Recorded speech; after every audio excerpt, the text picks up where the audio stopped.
be quiet. But without a higher perspective. All right, y'all. We can praise, esteem, and honor the Abba and Shamayim in the name of Yahushua HaMashiach this day. Repeat this, John chapter 5, verse 39. Search the scriptures, for in them you think you have any. Search the scriptures, for in them you think you have eternal life, and they are they which testify of me. And you would not come to me that you might have life. I receive not honor from men, but I know you, but you have not the love of Elohim in you. I come in my Abba's name, you receive me not. If another shall come in his own name, him you will receive. How can you believe which receive honor one from another, and not the honor that comes from Elohim only?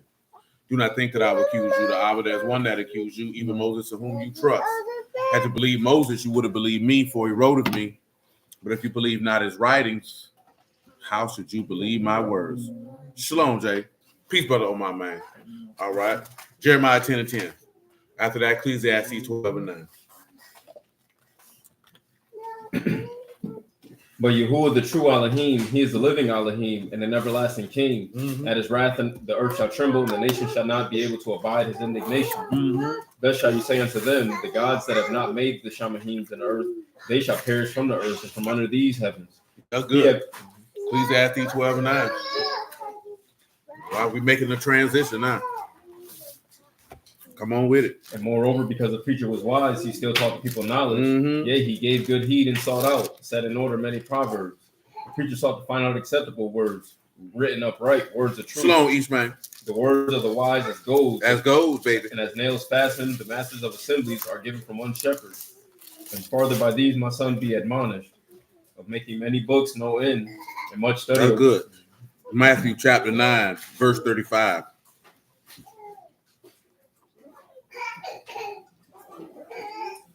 And Yahushua went about all the cities and villages, teaching in their synagogues and preaching the gospel of their kingdom, and healing every sickness. I appreciate it. And every disease among the people. But when he saw the multitude, he was moved with compassion on them. Because they what? They fainted and were scattered abroad as a sheep having no shepherd. Matthew 27 and 15. He said they was as sheep having no what? Shepherd. My God, today. Now at that feast, the governor was wont to release unto the people a prisoner whom they would. And they had a notable prisoner. Oh, my bad. Numbers 27, 15.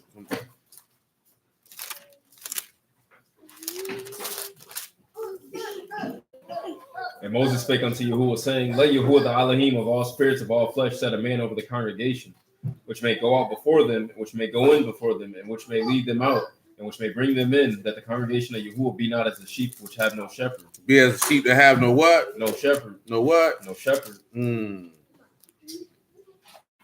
over here to 1 Kings 22.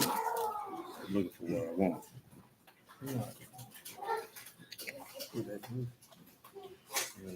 Oh, there it is. 1 Kings 22 and 11. What's happening, Zoe? Zedekiah the son of Canaan made him horns of iron, and he said, thus saith Yahuwah, with these shall you push the Syrians until you have consumed them. And all the prophets prophesied so, saying, go up to Ramoth Gilead and prosper, for Yahuwah shall deliver into the king's hand. Deliver, baby. And the messenger that was gone to call Micaiah spake unto him, saying, behold now the words of the prophets, good unto the king with one mouth. Let your word, I pray you, be like the word of one of them, and speak good. Micaiah said, as Yahuwah live, what Yahuwah saith unto me, that will I speak. So he came to the king. And the king said unto him, Micaiah, shall we go against Ramoth Gilead to battle? Or shall we what? Forbear. He answered him, go and prosper, for Yahuwah shall deliver into the hand of the king. The king said unto him, how many times shall I adjure you that you tell me nothing but true in the name of Yahuwah? And he said, I saw all Yasharal scattered upon hills. As a what? Sheep that have not a shepherd. That have not a what? A shepherd. Have not a what? A shepherd. What else? And Yahuwah said, these have no master. They have no what? No master. My God. Let them return every man to his house in shalom. Notice that again, it getting to the point that he's dealing with why you would have a shepherd. Now you have a chief shepherd, and then of course you have shepherds under him. Return to Matthew chapter 9, verse what? 35. And Yahushua went about all the cities and villages, teaching in their synagogues and preaching the gospel of the kingdom, and healing every sickness and every disease among the people. But when he saw the multitudes, he was moved with compassion on them, because they fainted and were scattered abroad as sheep having no shepherd. Sheep having no Then shepherd. saith he unto his disciples, the harvest truly is plenteous, but the laborers are few. Pray you therefore the Lord of the harvest that he will send forth laborers into his harvest. 1 Peter 5:1. The elders which are among you I exhort, whom also an elder and a witness of the sufferings of Mashiach, and also a partaker of the esteem that shall be revealed. Feed the flock of Elohim which is among you. Do what? Feed the flock of Elohim which is among you. Do what? Feed the flock of Elohim which is among you. Shalom, 10K. Tell them what feed means. You like to eat, don't you? Not really. I only eat once a day. That's Koimaino, that's to feed, to tend the flock, to keep sheep. Read that again. That's Koimaino, that's to feed, to tend the flock, to keep sheep, to rule, to govern. To feed, to rule. To rule, to feed, to govern. Ain't that funny? Shalom, brother. Ain't them boys said they don't ain't no need for that? Ain't that what they told you, didn't they? To supply the requisites for the soul's need. To supply what is needed for the souls of the people. But your man said you could do that for yourself, can't you? That's what he said, didn't he? My God, today. What they told them virgin women, what them virgins told them chicks, man. They need to go to them that what? You need to find them that said. Oh, you cold? You got miniature heroes. What heroes is those? TJ man. It's a new set. TJ man, I know all them. I watch it every day. Go ahead, 1 Peter 5:1. The elders which are among you I exhort, whom am also an elder and a witness of the sufferings of Hamashiach, and also partaker of the esteem that should be revealed. Feed the flock of Elohim which is among you, taking the oversight, not by constraint, but willingly, not for filthy lucre, but of a ready mind. Neither as being lords over heritage, but being examples to the flock. Pause. Run it back again, man. Tell them what you're not supposed to do. Not for filthy lucre, not by constraint. Paul, tell them what constraint means. You know what filthy lucre is. But you can give them that definition, not for some unjust gain. Constraint is anankasos, that's by force or constraint. So you ain't supposed to force nobody to actually be a part of what you got going on. Slow on, brother Mark. You see how that works? Not by force or constraint. If you have to force, cajole, manipulate for people to let you rule over them, guess what that means? You not. You don't work for the Lord. What about filthy lucre? You might be working, just not for the Lord. Scrocardos, that's eagerness for base gain. Filthy lucre. You eager for base gain. Sounded like he said scroll. So you see the word again, money. You know them Greeks is nasty. You talking about that other day, dudes got mad. You know what I'm saying? This dude we know, he's Shalom Quran, man. The dude we know always talking about he Greek, he this, he that. He said, well, what about Plato being a pedophile? Then he got mad. You know what I'm saying? You can't get mad because your Greek heroes was homosexuals and pedophiles. So they put a lot of freaky stuff in everything they did, their language and all. That's why I said that. What that word again? It's scrocardos. Yeah, man. You gotta watch some people. Ain't no different than English language. They put a lot of weird stuff in these English words also. I said it to be funny, but in all seriousness, them Greeks was weird. You know what I'm saying? Different type of weird. And what was the last one?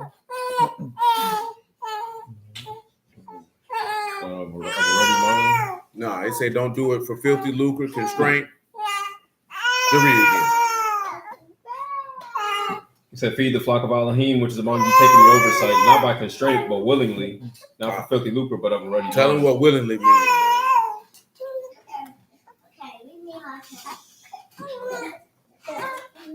That's hekusios, that's voluntarily, willingly, of one own accord. Of one own accord. Pause and give me 1 Corinthians 9:14. Make it 10.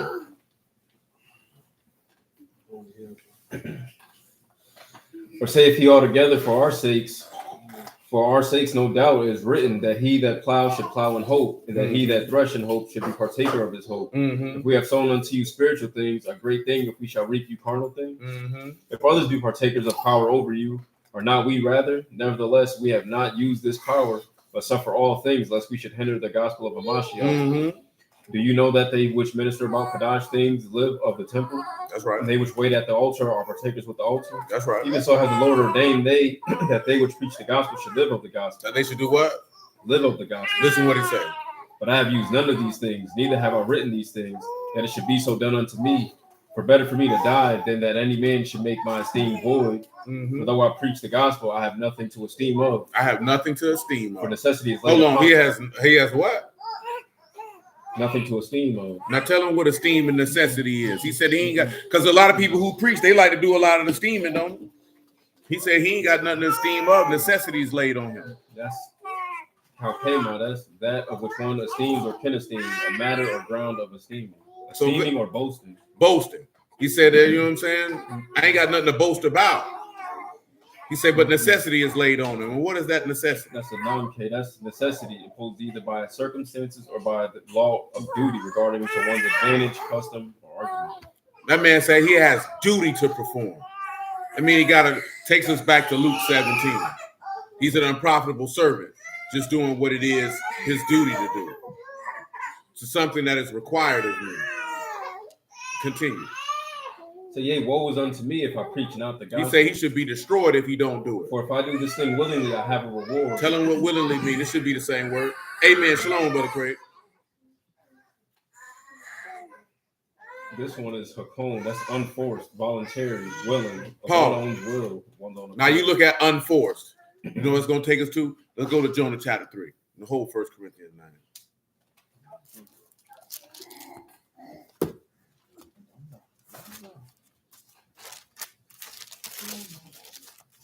I'm going to show you a couple examples of what I'm talking about. Go ahead, 3 and 1. And the word of Yahuwah came unto Jonah the second time, saying, Arise, go to Nineveh, that great city, and preach unto it the preaching that I bid you. So Jonah arose and went unto Nineveh. Tell him what preaching is right there in verse 2, man.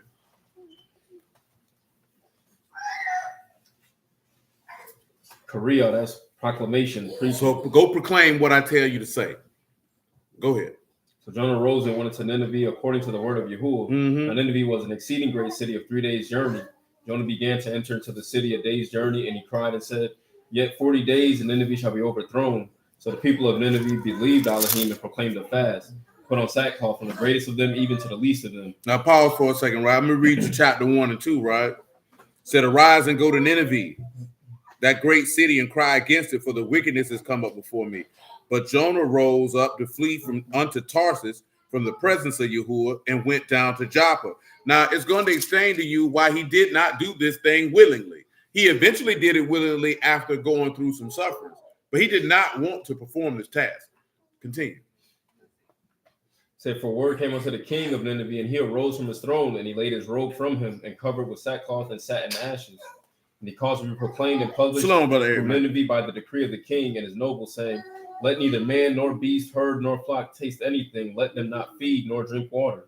But let man and beast be covered with sackcloth and cry mightily unto Elohim. Yea, let them turn everyone from his evil way. Turn everyone from his what? Evil way. And from his who? From the violence that is in their hands.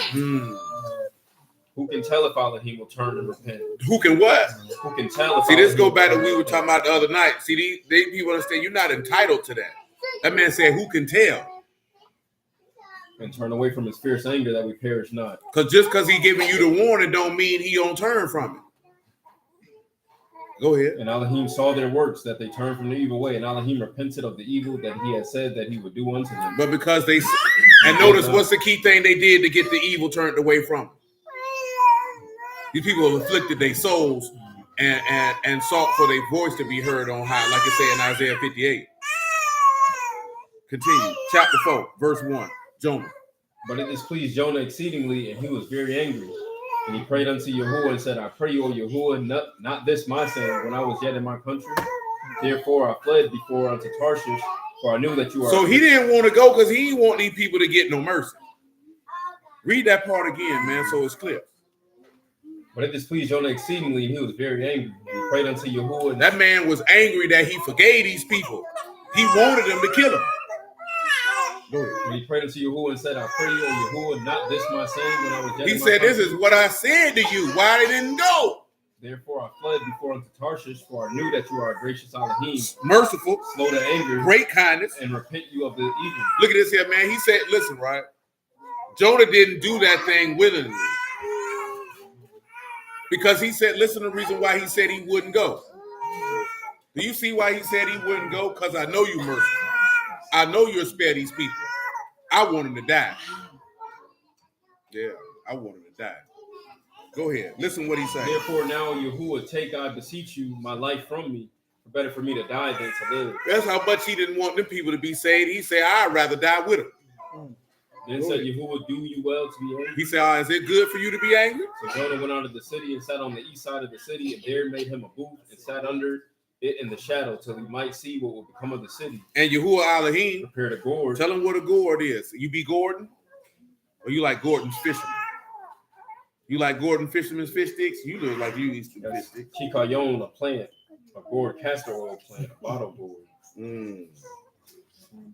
So you ain't eat fish sticks. So you too good for fish sticks? That's what you said. So you think you better than that? Nigga, I don't know. I ain't eat no fish sticks either. Go ahead.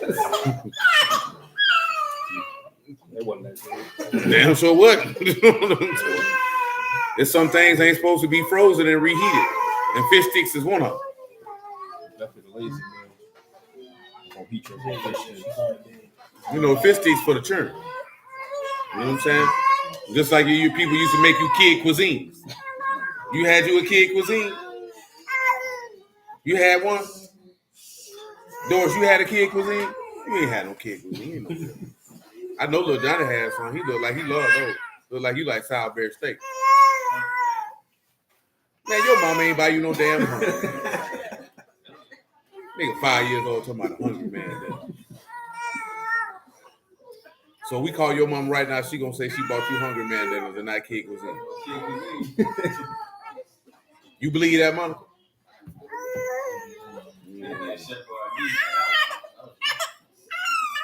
Nigga, that's in a can. Yeah, Hungry Man in the can too.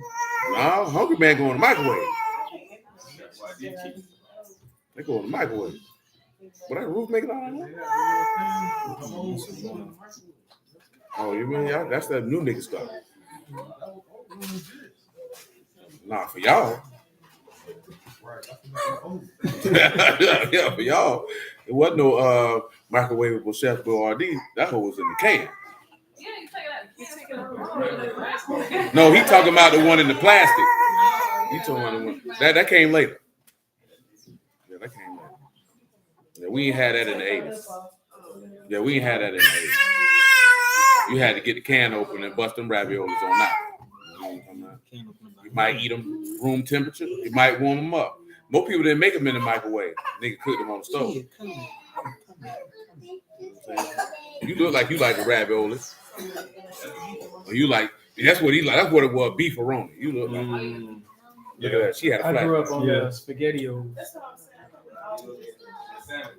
That ain't because you poor. That's because that's what they get turns. Leave me, get out my goddamn face. Take these SpaghettiOs and leave me alone. You know what I'm saying?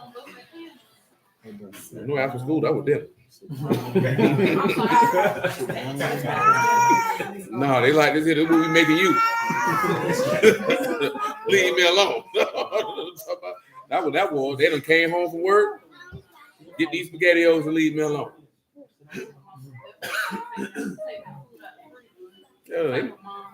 They took food out of the freezer 2 to 3 times a week. But a good Tuesday, SpaghettiOs. That's what it is. Know what I'm talking about? Straight up. Nah, I ain't eat no serve sandwiches. I can't tell you that lie. I definitely had sleep for dinner and lunch.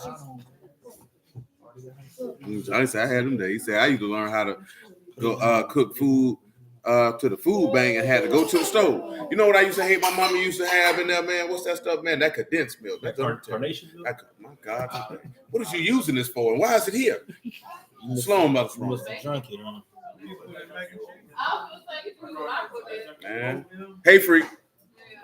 Had to be a cook, man. Oh no, man, that was used for milk. Talking about that junk was terrible. They ran out of milk. They slided you to carnation. That my mom definitely did that. Yeah, man, I hated everything. Eat the cereal in the bag, man. I don't need it. Cereal in the bag.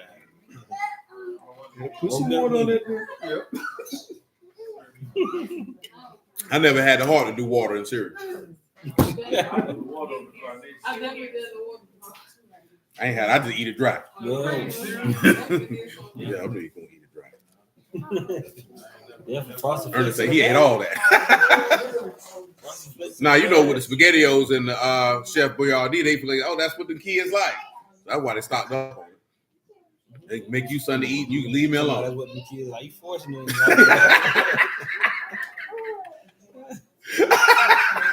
Woo, boy, Come people on every day. never tired. You know how we know that's a fact? Because all these children in here eat pizza every day if you gave it to them. You see how excited they get when they see a pizza, when they hear the word, when they can smell it? This is still above that. Lord.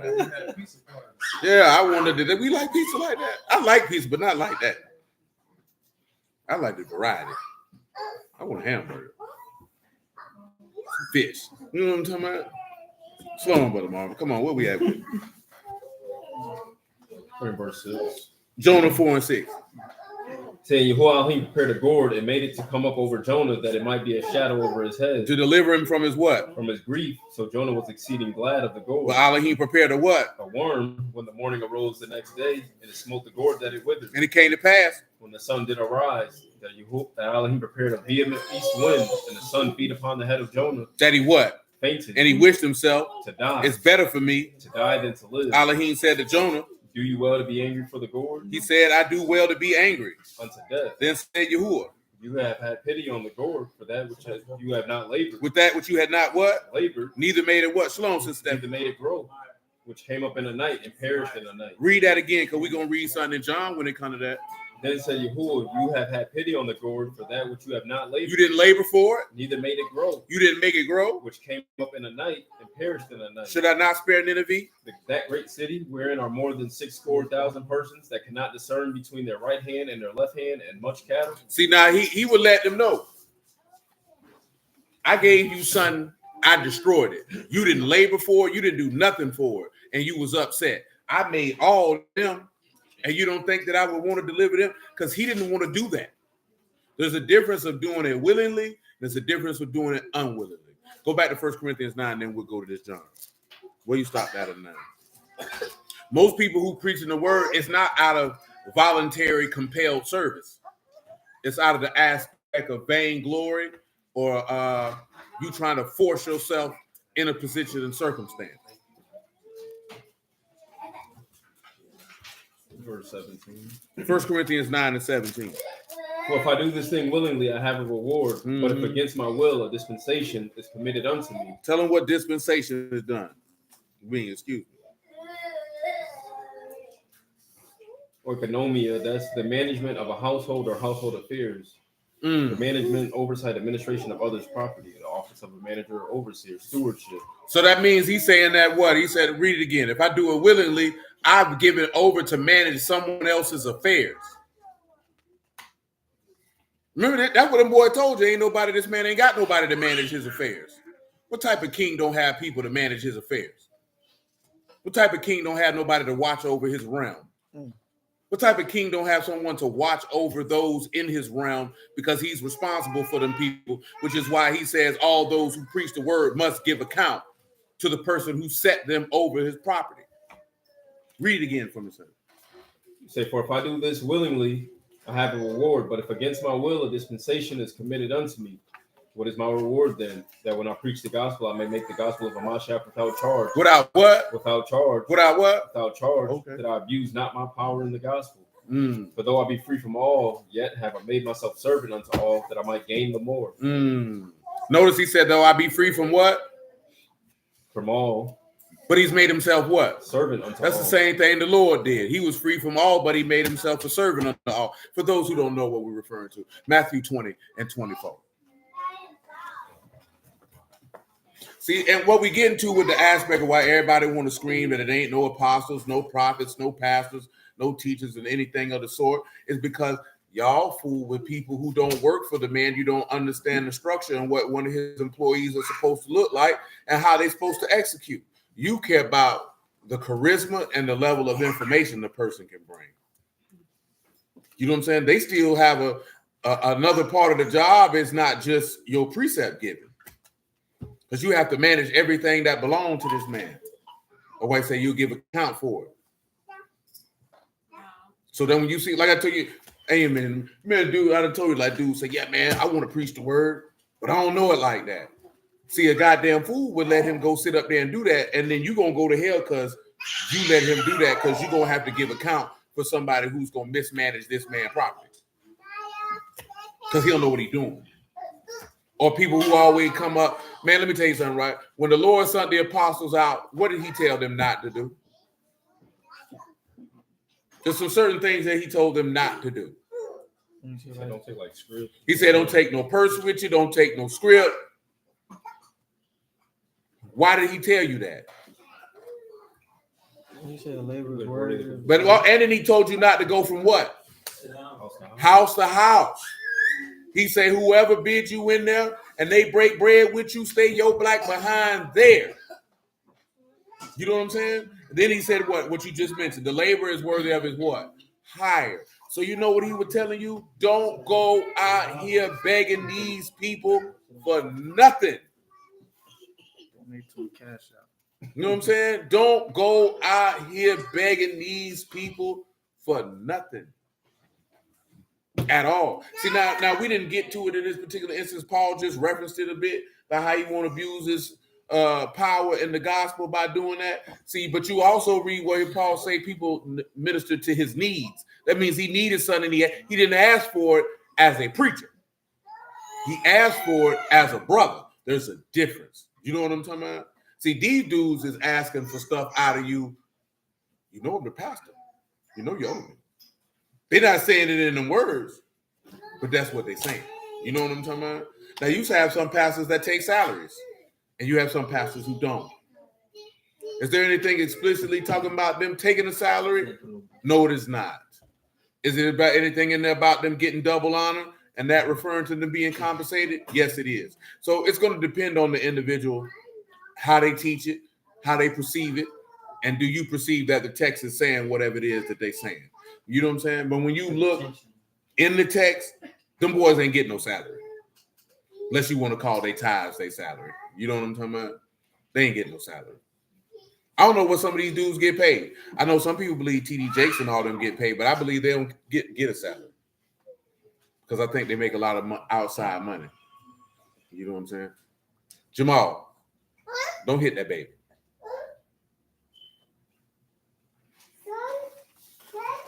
I know that'd be hard for people to believe, you know, TD Jakes making the rounds because he had his surgery and people thinking the Illuminati did something to him, all this old extra stuff. You know what I'm saying? Maybe he's evolved, maybe he's not. I don't know. I've never been around. But I do know this. He make a whole lot of money. I doubt he needs to take a salary from his church. You know what I'm saying? I doubt Joel Osteen needs to take a salary from his church. You know what I'm saying? Do these men take money? I wouldn't know. But I do know this. I know Jesse Duplantis let it be known he take it. And Creflo Dollar and Kenneth Copeland damn sure let it be known that they take it. Come on. And when the 10 heard, they were moved with indignation against the two brethren. But Yahushua called them and says, "Oh, drop down some more. Give me 26. We don't need all that. But it should not be so among you, but whosoever be great among you." 25 better. Matthew 20 and 25. Come on. So, but Yahushua called and said, "You know that the princes of the Gentiles exercise dominion over them, that they that are great exercise authority upon them. But it shall not be so among you, but whosoever will be great among you, let him be your minister. Whosoever be chief among you, let him be your servant. Even as let him be your what? Let him be your servant. What else? Even as the Son of Man came not to be ministered unto, but to serve, and to give his life a ransom for many." Now go back to what you heard Paul say.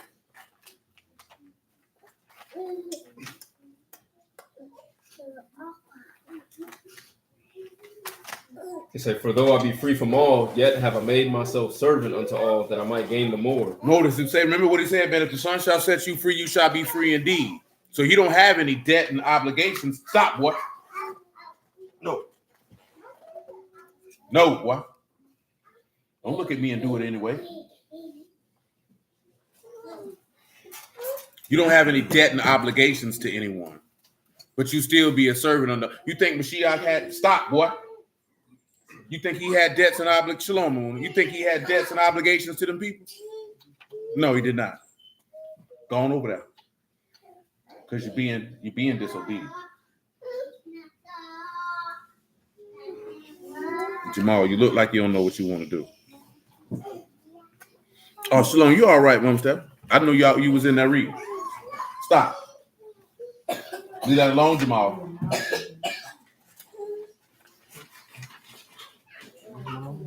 Go ahead. And unto the Yahudim, I became as a Yahudim. Paul, what does that mean to the Yahudim? He became a what? A Yahudim. What does that mean? What's the next one? That I might gain the Yahudim. To them that are under the law, as under the law, that I might gain them that are under the law. To them that are without law, as without law, being not without law to Elohim, but under the law to Hamashiach. Notice that he said not without the law of God, but that he didn't believe in the witness of the Son of God. That doesn't mean that he compromised himself. All it means is that he said, though I've been made free, I don't owe anybody anything, but I became a servant. So I ministered unto these people based off of their train of thought that I might win some. It's not that hard. But most people are not capable enough in human resources, if you would, to try to reach somebody based off their level of learning or their mindset. Remember, this man was trained in the perfect manner of the law at the feet of Gamaliel and had the gospel. He would have known how to relate to all these people. Go ahead. So the weak became I as weak, that I might gain the weak. I am made all things to all, that I might by all means save some. Didn't Mashiach become weak so he might gain the weak? That means if somebody was weak, he went there and he suffered with them. Go ahead, man. And this I do for the gospel's sake, that I might be partaker thereof with. Know you not that they which run in a race run all, but one. Now this is just a part of what particular things in ministry look like, because Paul was an apostle, so he's not a just. He started verse 1 and look at what he say from there, man. Am I not an apostle? Am I not free? Have I not seen Yahushua HaMashiach our Lord? Are not you my work in the Lord? If I be not an apostle unto others, yet doubtless I am to you. For the because they were challenging Paul about his apostleship in Corinth. This is why he's saying this. There were people coming at him saying, "You ain't no apostle." Listen to what he say. He say, "For the seal of my apostleship are you, are ye in the Lord. My answer to them that do examine me is this." Paul, he had no problem being examined. He said the proof of his apostleship was the word that he had delivered to these people who were sealed with the word. He said, that's my proof. You looking for proof in me? Look at them. Go ahead. Have we not power to eat and to drink? Have we not power to lead about a sister? He said, do we got power to do what? To eat and drink. Power to lead about a who? A sister. And who else? A wife. And who else? As well as other apostles. That man said they can lead other apostles also. And the brethren of the Lord and Cephas. And you know why this is important? Because guess who Paul led? Who was an apostle? You know who? You look confused. You talking me? I'm just saying, Barnabas. He led Barnabas, didn't he? My Lord. Come over here to John 4, man. 4:31. Oh, that boy around here, military moving, boy. Saying, in the meanwhile, his disciples prayed him, saying, Master, eat. But he said unto them, I have meat to eat that you know not of. Paul. Now, Quran mentioned, he said, now that's nothing new with people questioning Paul's apostleship. So let's pause for a moment, right? And let's go back to the first century and put yourself in the mind of the people who Paul had to serve and why they would have doubted him. Go to Acts chapter 9. See, it's not going to be why they doubt him, why people in 2024, quote unquote, doubt him. These people had way more tangible and rational reasons for doubting this man. Namely, because he was killing people. Acts 9:14. And here he have authority from the chief priest to bind all that call on your name. But the Lord said unto him, go your way, for he is a chosen vessel unto me. Back me up to 12, because that's who I want. No, when you said that, that's what brought that to mind. That's why I mentioned it when you said that. If you wouldn't have said that, that might have not came to mind. And I've seen in a vision a man named Ananias coming in Yeah. and putting hands on him that he might receive his sight. Then Ananias answered, Lord, I have heard by many of this man. I've heard by many of his who? Of this man. What about it? How much evil he have done to your saints at Jerusalem. What else he do? And here he have authority from the chief priest to bind all that call on your name. But the Lord said unto him, leave that man alone. Go your way, for he is a chosen vessel unto me. He said, I picked him. To bear my name before the Gentiles and kings and the children of Yasharal. For I will show him how great things he must suffer for my name's sake. For my name's sake. And Ananias went his way and entered into the house. See, one thing about it, Ananias a real one. The Lord say, go your way, to my way I go. And putting his hands on him, said, Brother Saul, the Lord, even Yahushua that appeared unto you in the way as you came, have sent me, that you might receive your sight and be filled with the Ruach HaKodesh. And be filled with the who? The Ruach HaKodesh. And what else? And immediately there fell from his eyes as it had been scales. Open my eyes that I might behold wondrous things out of your law. What else? And he received sight forthwith and arose and was baptized. And when he had received meat, he was strengthened. Then was Saul certain days with the disciples, which were at Damascus. See, he was with a different group of Taladim. See, people see disciples. That wasn't the 12. These people didn't know how to deal with him. I think it's what? 2 Timothy chapter 3. Let me see. What we finna look at, Timothy, I'm gonna see if y'all remember the initial understanding and uses that we were able to derive from this, since I'm going to look at it.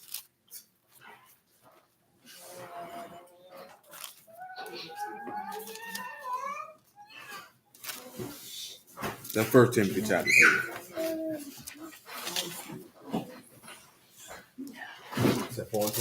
3. No, I didn't say anything. No, that's chapter 1. 1 Timothy chapter 1, verse 12. 1 Timothy chapter 1, verse 12.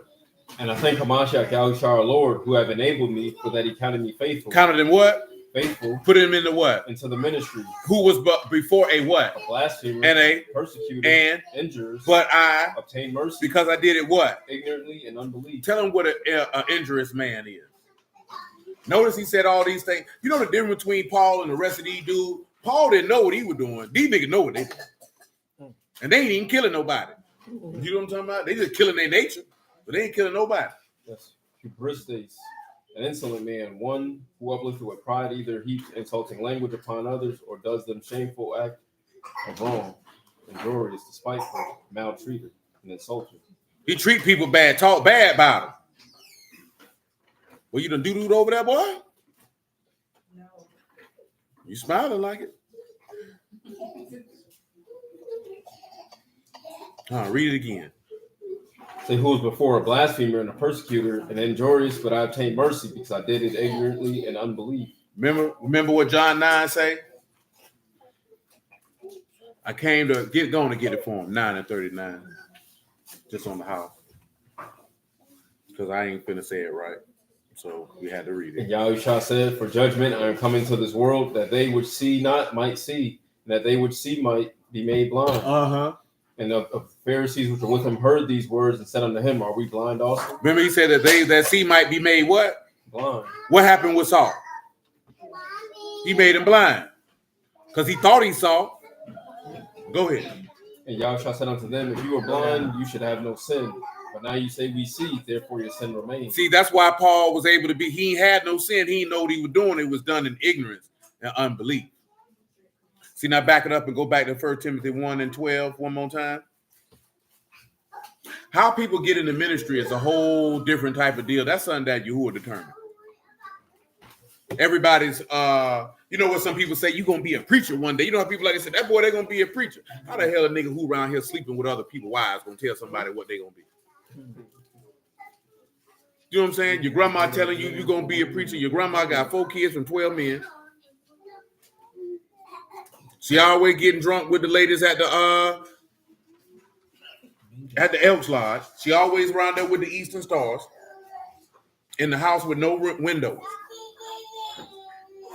But all jokes aside, that's what people like to tell you. You got a calling on your life. Man, get the hell out of here, man.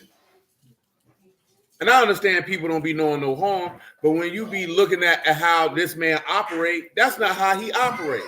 Nobody just walks up to you one day and say you got a calling on your life. there's going to be an experience you have with Yahuwah that he makes that calling made manifest. You're just not a little kid one day and somebody, that's black people talk, because I don't think white Christians do that. Do white Christians do that? You look like you hung with white people. You got a white Catholic friend. Because I know she Catholic. You ain't got to ask. Her nationality tell me she Catholic. Oh, yeah. Oh, I know she ain't no more, but I know she know about it. She ain't had no choice. You know what I'm saying? Depending on where you come from in France, if you Haitian, if you live in Louisiana, that's why my mama went to Catholic school. You know what I'm talking about? If you're Italian, oh yeah, you're gonna be Catholic. You know what I'm saying? Yeah, Haitians and all that. That's what they do, because that's the predominant church in those particular areas. Because yes, a lot of definitely forgot about them. Mass majority of Spanish people Catholic. You know what I'm saying? That's just how it is. Now, whether they stay that once they come of age, that's a whole nother conversation. You know what I'm saying? But that's normal. But Catholic customs are different. You know what I'm saying? They don't really have I'm really more talking about, your white Protestants and your evangelicals and your Southern Baptists. I wonder if they walk around talking about, yeah, Charles, he's got a calling on his life. Man. They might though, because they probably did that with Billy Graham. He looked like he told a story like that. I don't know if he did, but he looked like he did. Because you got a lot of Protestant charismatic preachers, man. I seen that boy Dial mention about 3-4 of them. All of them was flim flammers. He told me, y'all don't know who these people is? Nigga, like, hell no. Nigga, they were preaching in the 50s and 60s. The hell I look like studying these niggas for? You know what I'm saying? I ain't studying no old white preacher. Hell, I ain't studying no old black preacher. What's the name of the dude that used to sell the holy water and the prayer rug? You know what I'm talking about? You see him on BET late at night? Y'all know who I'm talking about? I can't remember his name. Yeah, that nigga sell holy water. Little tablet, he be like this here, man. Come get it. And he's selling rugs. Come get these prayer rugs, man. You only seen him on BET late night, man. I'm talking about, you see him BET late night every night. You know what I'm saying? Now, you'll see him on Sunday with the rest of them. But that's how you know BET was full of crap. Because you were running debauchery all week long. Uncut. You running debauchery all week long. From Monday to Saturday. And as soon as between 12 and 2 o'clock hit on Saturday night, now it's Jesus Loves You. For the whole, they ain't running no other programming on Sunday but Christian program. That's how you know them people full of crap with us, man. I think they saying his name is Peter. Oh, Peter Popoff. Peter Pop. Well, you think I'm finna listen to a nigga named Popoff? Popping off that gospel. Peter Popoff. He looked like a scammer. It's amazing that people take May seriously, knowing that this man once was in a church and passed around a collection plate, and it was only $73 in it, and he pinned it back, talking about there ain't enough money in here. I seen the tape. I ain't even making that up. That man passed that plate, round that plate, got back. People said it was $73 and some change in there. He said, "No, y'all go ahead and take that back." Well, the Lord would have never did that. They said y'all needed more than me. That boy said this ain't enough money. Did y'all ever see the video of the pastor that was like, "Come up here and throw your money up here, man, and let me anoint this money"? And he was running all across the stage, walking across these people's money. Then people running up there, man, "You got $100 up here?" And he just running across it. And these people, black dude, people just running up there, throwing their bread up there, man. Throwing it up there. It's just amazing. Now, that was a different dude. That was an African preacher. The African preacher had those women get on all fours on the beach while he stuck his face in the crevices of the record.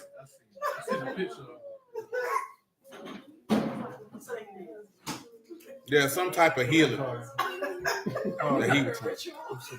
Yes, he did. He literally, I'm going to tell you, African preachers are a whole different level of what you see over here. Whole different level.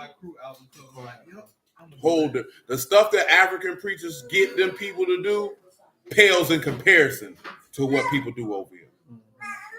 Pales in comparison. Yeah, sexual healing. I'm telling you, so I see why people listen to Mace. He's a good speaker.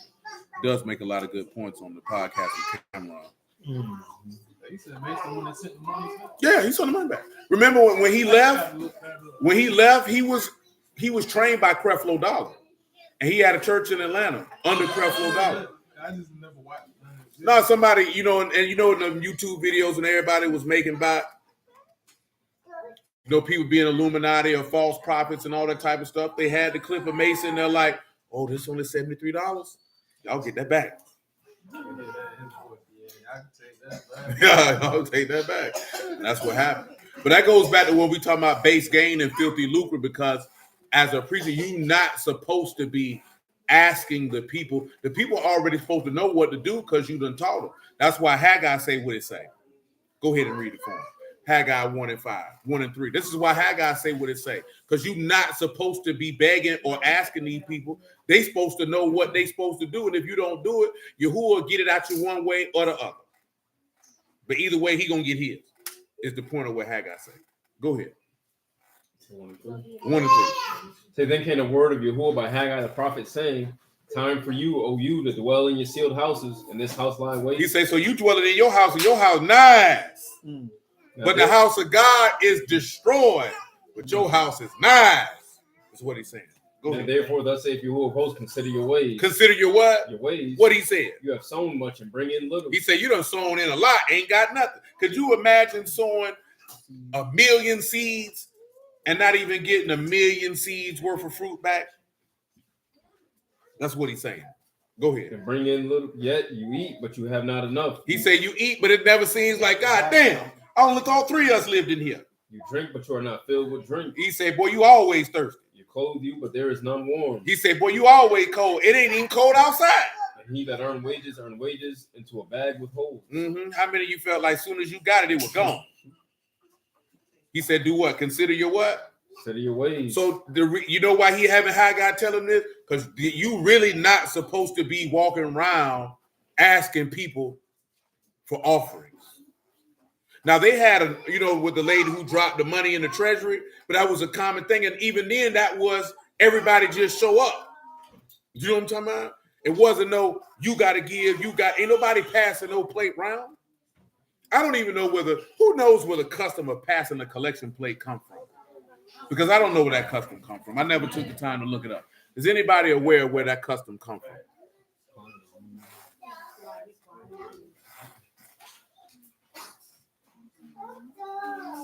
Because that's definitely not a godly custom. You just walked up and dropped it off. You seen that with David when they did the offerings for the temple to be built. Everything is voluntary. You have very few offerings in the text. We went through this before, so I'm not going through it in great detail, which are not voluntary. You know what I'm saying? Like you're compelled to do this. But even with that, it's still voluntary. My whole point of mentioning is if that nigga begging, either he misinformed or he don't work for God. Because anybody who works for God ain't begging. And I'm not saying asking for donations is begging, but that's how it's tantamount to it. It's damn near close to it. Because why is you asking these people for anything? They're supposed to already know to do that. If they don't do it, the Lord will deal with them. I say that because how many times you done heard the people say we can't get the work done if the people don't donate? What you mean? What kind of work you trying to do? Do you know what I'm saying? What type of preaching you trying to do that is necessitated that these people give you money every week? What type of work you doing? I say this because when you look at the apostles and what they were doing, go to Acts 20 and 24. Were these men talking about getting all this money for these congregations like that? To do what?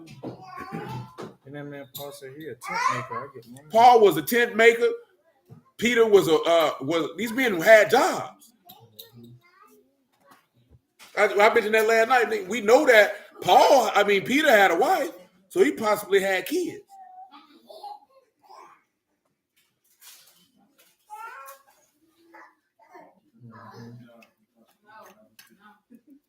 That's right, Omar.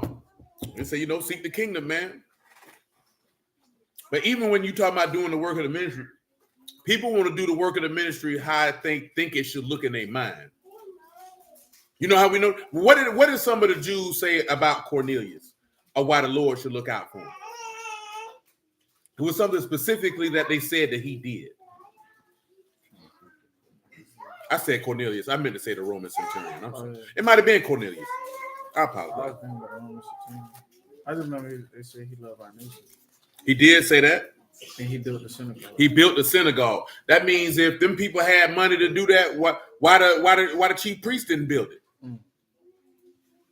You know what I'm talking about? I say that because I didn't talk to y'all about this before. The thought process that burden is supposed to be on the pastor to do everything, that's a Christian concept and a new thing in the earth, because it ain't never been like that. It is not the pastor's responsibility to pay for nothing. That's the people's responsibility. His responsibility is the word, fasting, and prayer. That's his responsibility. Because how do you expect one man to pay for all of that? You know what? You know the only way he can pay for all that? It's only really two ways he can pay for all that. What's them two ways you think he can pay for all that? Shoot, they're close enough, Virginia. The two ways he can fleece the people, which means he gonna have to teach you lies for you to give him all your money. Then if he try to switch back and change the doctrine, you niggas gonna leave. Or he gonna have to take a bag from them white folk and still teach you bad doctrine. And if he switch the doctrine, they gonna kill him or lock him up. You can't get that type of money and preach no real word for real, man. Ain't nobody finna give you their money for that. You got to tell me lies, sweet little lies. You think somebody want to hear the doctrine talking about you got to put your sins away? Now here pass this plate, you know what I'm talking about, and sow this seed of righteousness. Like, I ain't sowing nothing.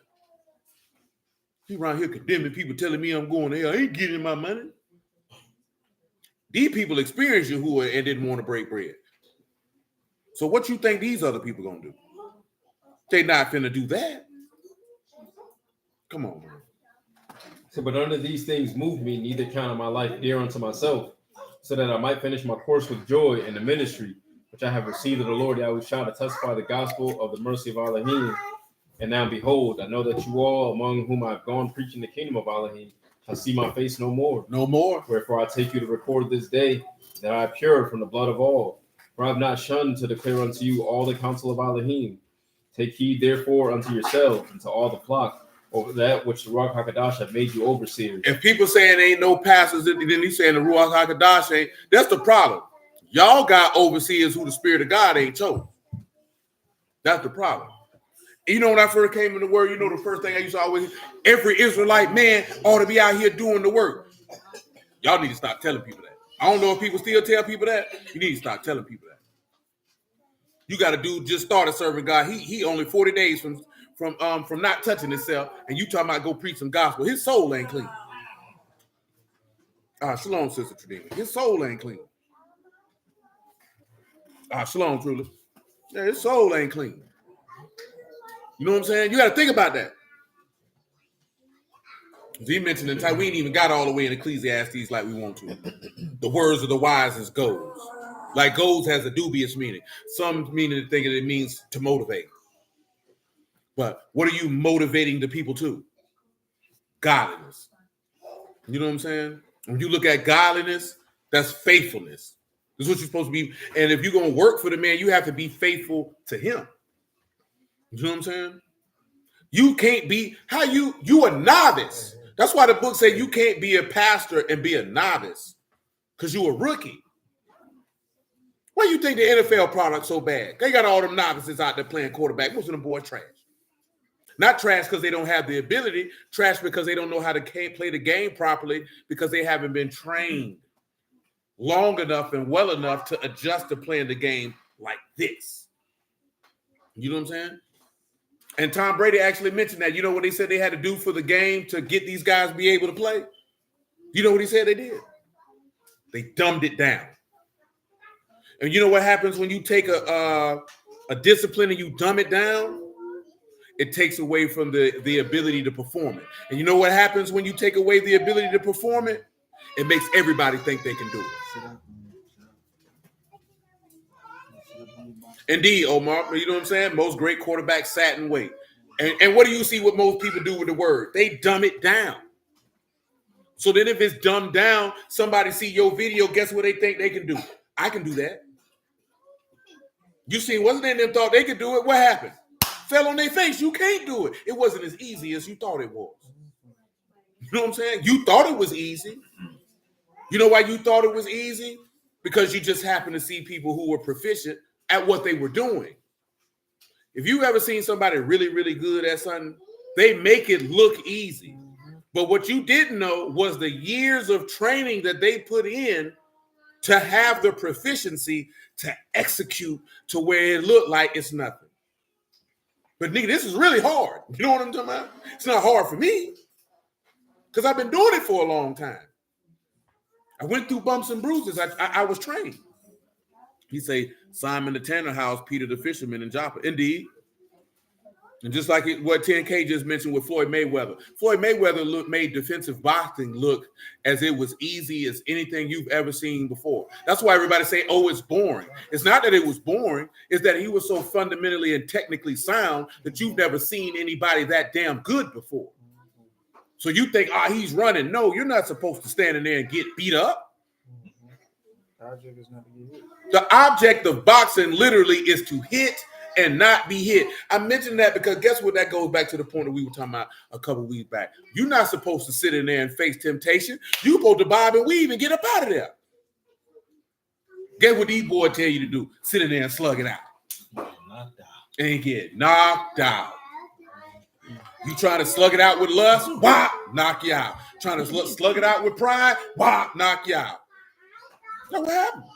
What you really supposed to do was slip, parry, get on out of there. You know what I'm saying? They don't know about all that. They don't want to parry. They want to slug it out. You tough guy. You know what I'm saying? No, you supposed to get up out of there. You supposed to get up out of there. But it takes time to get that proficient. You're not going to become that 40 days in a word. You got to be trained. This is why you say you got to desire the sincere milk of the word and grow thereby. You have to become a full age so that by reason of usage, you can discern between good and evil. And then you can make what is really difficult seem easy. But most people just think, anybody can do that. That's why your man was like, I got it when you did. But if you got it when I did, why you ain't doing it too? You supposed to be able to do it too.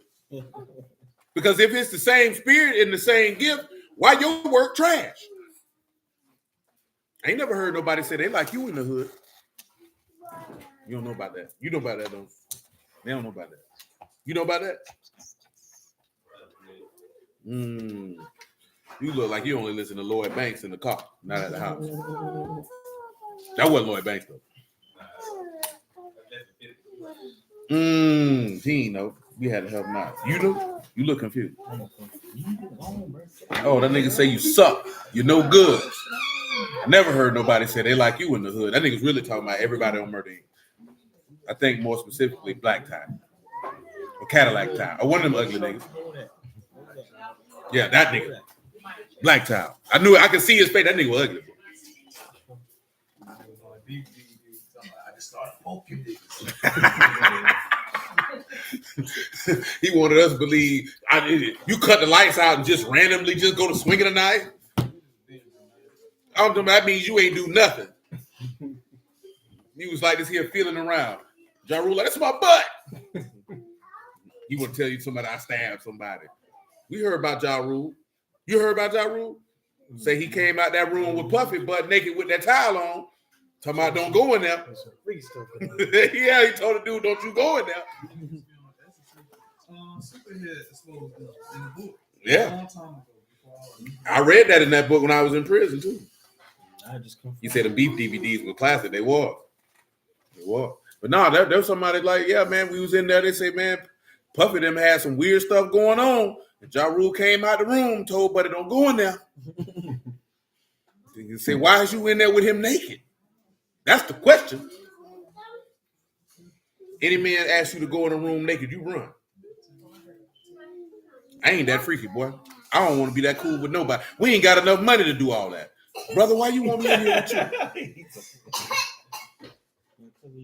Like it's certain stuff, man, that they convince you to think that's some fly stuff to do. You know what I'm saying? Man, that's nasty, cuz. That's what see people calling them freak offs, but there wasn't freak offs Puffy had going on. That boy was in there doing sex magic. You know what I'm talking about? He made it, the people involved may have not known they was performing sex magic. That man had all that stuff he had going on, all these people in here doing that. Well, that's sex magic that man had going on, man. I mentioned that because we still got to go over that along with the beast. Yeah. Yeah, they claim Jamie Foxx mentioned it in that new special he got. I ain't watched it. You say it's trash? Dang. I ain't finished it. They said he copied off from Martin Lawrence, man. Same outfit. Yeah, they did say he had on the same outfit that he had with Run Tell That when he had his near-death experience. Yeah, rerun. Different years. Could be a good ritual. He did. I seen somebody put it side by side. He literally got on the same outfit. Yeah, he said he did. That's what they always say. You gotta pay homage to the gods. Pay homage to the gods. That was gods. Like, a lot of them come out with that Eddie Murphy. Yeah, because see, I remember Martin say that was the best sleep he ever had. Say he was running around LA talking about they trying to kill me. You know what I'm saying? He ain't been the same ever since. Everything he made was trash after that day. He ain't been the same comedian ever since. You know what I'm saying? Huh? I don't think I was privy to that. When he dropped that, I don't know what that was. When he made Run Tell that was after he damn near died. I'm saying what came after that. I don't know when he dropped that. Oh, Run Tell That came out in early 2000s? Probably before. That's all I asking. Probably before. I think it was around the time of Blue Streak. Yeah, Blue Streak was the main one. And then after Blue Streak is when he lost his mind. Yeah. Yeah, Blue Streak is after he did Blue Streak is when he lost his mind. Life after that. Life is before that. Life came out in the 90s. Oh, yeah, 90s. That's what he said. Because he was skinny. You know what I'm saying? His head was bigger than his body. See, after that was Bad Boys. Sequels. Yeah, the first Bad Boy was before that. He was skinny. First Bad Boy was in the 90s. And after that, his career ain't been the same. I don't know movies he did since then. Yeah, he ain't did a lot. You know, he did Big Mama's House 1 and 2. You know, the dude from Big Mama's House in the Word. A lot of people don't fool with him, though. But I don't know the dude. Brandon T. Jackson. Oh, yeah. He kind of, he just did something recently talking about how he had a back. But his dad had a big pastor. His dad had a big preacher in Detroit. Yeah, I seen that. Yeah. Wayne T. Jackson. Yeah. Wayne T. It makes sense for him. No, he's still doing work now though, because my man told me that he walked away. He let Bruce convince him to walk away from his entire job. He was damn near broke, and he told him, "Big dummy man, just go work and don't do no freaky stuff." You know what I'm saying? Because you know how these Bruce do. These Bruce will make you walk away from your whole life, man. Don't do nothing to degrade. Yeah. Yeah, Blue Streak is a movie Dave Chappelle said they asked him to put on the dress. But he can't say nothing because he put on the dress and Robin Hood Men in Tights. You know what I'm saying? No, he had a dress. Yeah, the whole movie. But he had a dress on in the film, not just the tights. You know, there was a scene where he went to dancing and he had on a dress and a wig. When they went to singing with tights, with men in tie, he did all that, dress on, wig, all that. Used to watch that movie all the time. The movie's hilarious. No, because it's before we move on, right? It's if you know about Jewish comedy, because the dude who wrote it, I cannot remember his name right now this time. Mel Brooks, that's it. Well, if you know Jewish comedy, they like to do parody movies. So everything they doing is a play. That's what Naked Gun was, like what Scary Movie was, and all that. That's Jewish comedy. That is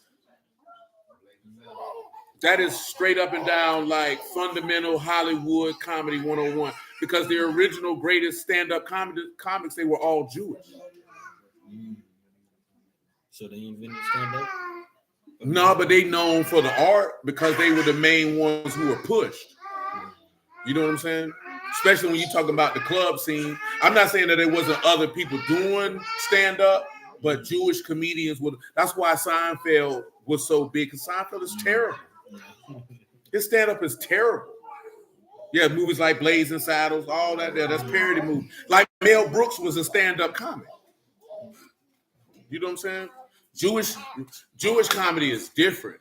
That take my wife, please, all that type of stuff, that's they stuff. You know what I'm saying? That drum roll, boom, boom, that's all they stuff. All that stuff you might have seen people do, that's all Jewish stand-up. Matter of fact, Adam Sandler just did one a couple months ago. I watched it. It was that type of vibe. Yeah, because he Jewish. Like his movies and his stand-up is going, like everybody talking about, I never knew that the Schultz boy, he was a comedian. The boy been a comedian for damn near 30 years.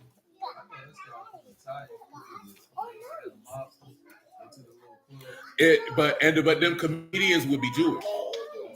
You know what I'm saying? Like them Italian mobsters would be in there, but the comedian would be Jewish. Because they controlled that scene. You know what I'm talking about? Ain't that's what his first name is, what the Schultz boy name is? Yeah, I can. Jewish boy. Been in the game for a long time. That's why all the time it made me think about a lot of Jews. Yeah, because that's who Henry Hill was married to. Because this is a part with me, like I said, right? The Italian mob and the Jewish mob were interconnected. Meyer Lansky was one of the head dudes of the commission. You know what I'm saying? But Abper don't know that Italians and Jewish people been in bed together when it comes to that gangster stuff. Because Sam Rothstein in Casino, that's a real person. I can't remember the dude's name right now. But Sam Rothstein was a real person. You know what I'm talking about? And the dude who Joe Pesci played was a real person. You know what I'm saying? They really were out there doing that. They embellished it a bit, but it wasn't that far from reality, though. You know what I'm talking about? And he was Jewish.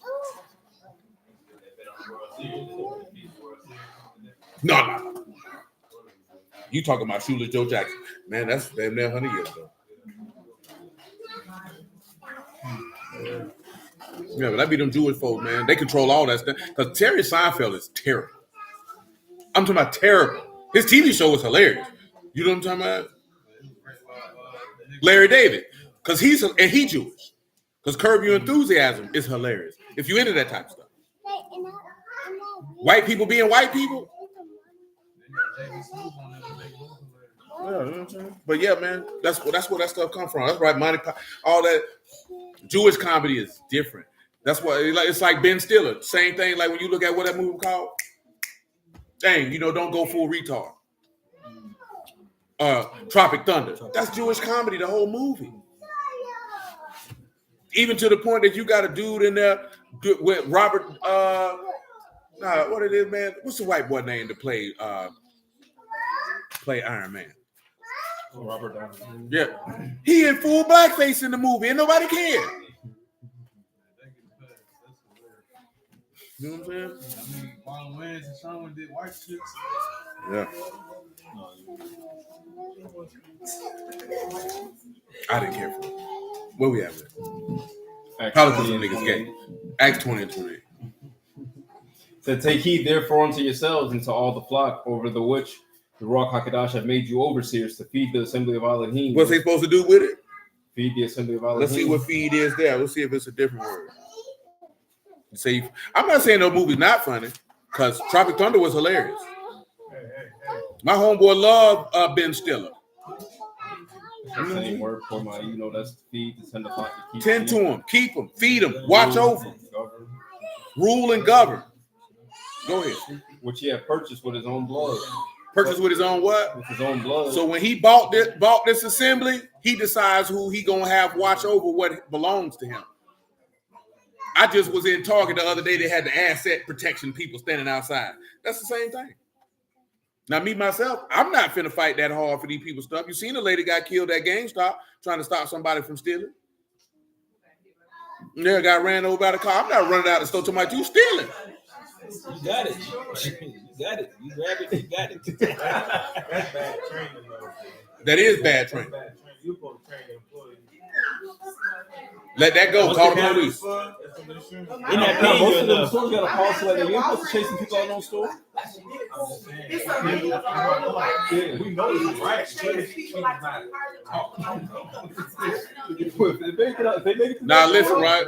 All jokes aside and seriousness, right? Yeah, Meet the Fockers was funny. All seriousness. And all seriousness, right? And all jokes aside. Some people take their job very seriously. And in some of these people's mind, you stealing from the store, you not stealing from the corporation. In their mind, you stealing from me. That's why I say, if you take your job serious and you train right, you gonna want to do everything to the team. And in that situation, following protocol is letting you go. I could be trained right, wrong than that. Lee used to take some people out of Walmart. People that be like that at the job, they ain't nobody following the rules. When they talk, You be like, hey, you ain't supposed to have that milk. Where your receipt at? But was it the owner that got ran over? It's never the owner. Oh, nigga, the owner ain't never gonna be there. My manager. Not at GameStop. Like 6 days to 1. Yeah. Man, ain't nobody ever seen the owner of You put your life GameStop. on the line like he's an artist. You went front battle. How you got in the humbug? That's Family right, ain't- brother. Look, family ain't got life insurance and nothing. You just did. Now, see, that's different, right? I mentioned all that because, right, you know, a preacher supposed to put his life on the line for the flock, even though that's not his belonging. But you ain't supposed to put your life on the line for a video game. Come on, man. I think like my manager. You traded your life out for him.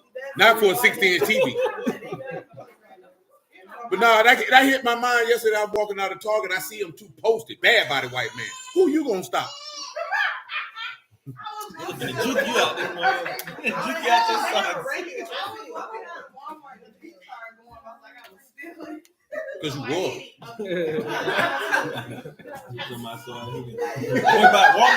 Walmart use a regular dress nigga to get you. I see people posting videos like they show their camera, people following you around. They in regular clothes at Walmart. I know what You know why Walmart do all that stuff? All jokes aside, Walmart do that stuff because they don't want to pay employees. That's why they got the whole thing self-checkout, because they didn't want to pay employees. Now, it made sense business-wise for them to stop doing 24 hours because they weren't making no money. You know what I'm saying? But that's why all these places went to all these self-checkouts, because now I don't have to pay you. So then they want to have all this other stuff to catch you stealing, because now they made it easier for you to steal. You know what I'm talking about? It's easy to steal now because now you ain't got to go through no line. Right, but I'm saying you're still paying people, because like you said, But you're not paying as many people. Yeah. So if you had, for 3 asset protection people, is 17 less employees, because I could have had 20 cashiers, but now I just need you 3 niggas. 20 I self-checkouts. thought you was getting hit with them 3 niggas definitely letting that loop go. They might be. That's why they got the people standing there asking you to check your receipt when legally you don't have to show them your receipt. That's not my job. You know what I'm saying? You're not finna accost me talking about I've been stealing. Still eating nuts.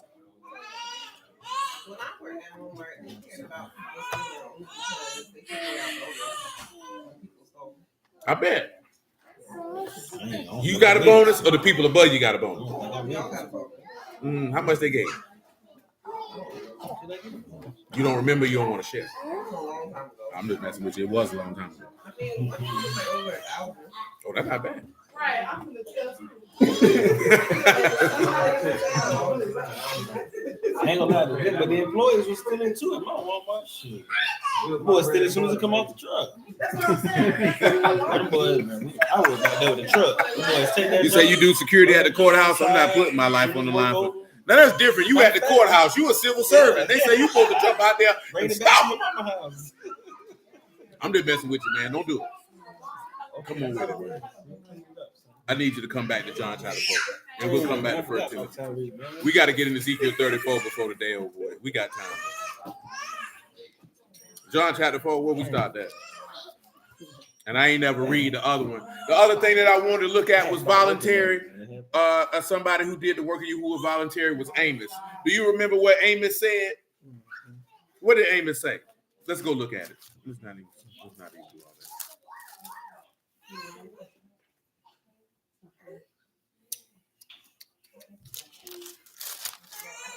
Not that bad.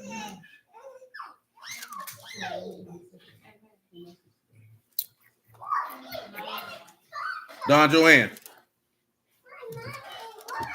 Mm-hmm. I think it's chapter 8 that I desire. Is it chapter 8 that I desire?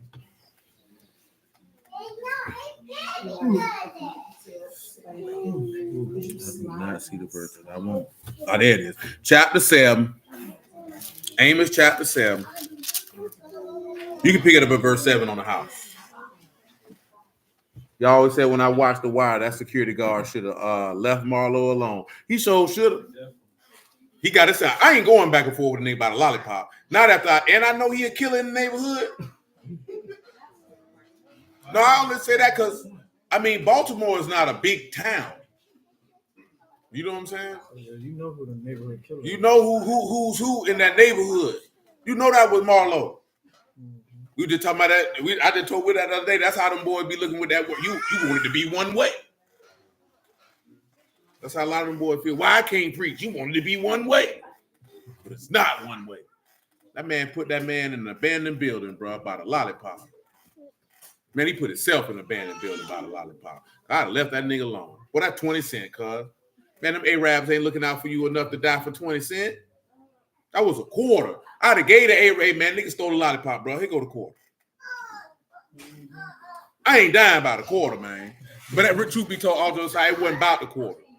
It was really about the principle. Because it was really the fact that you looked me in the face and as a man say, I don't care that you saw me. I'm finna take this. Because that's really how I approached him. Like, man, don't do me like that, bro. Yeah, that's how You don't do me like that, bro. You look right at me. Yeah. That nigga said, oh, you wanted to be one way. We were dead right then. I said, dang, man, that man had a family. Then they killed the mail lady. He didn't have to kill the mail lady. My God, today.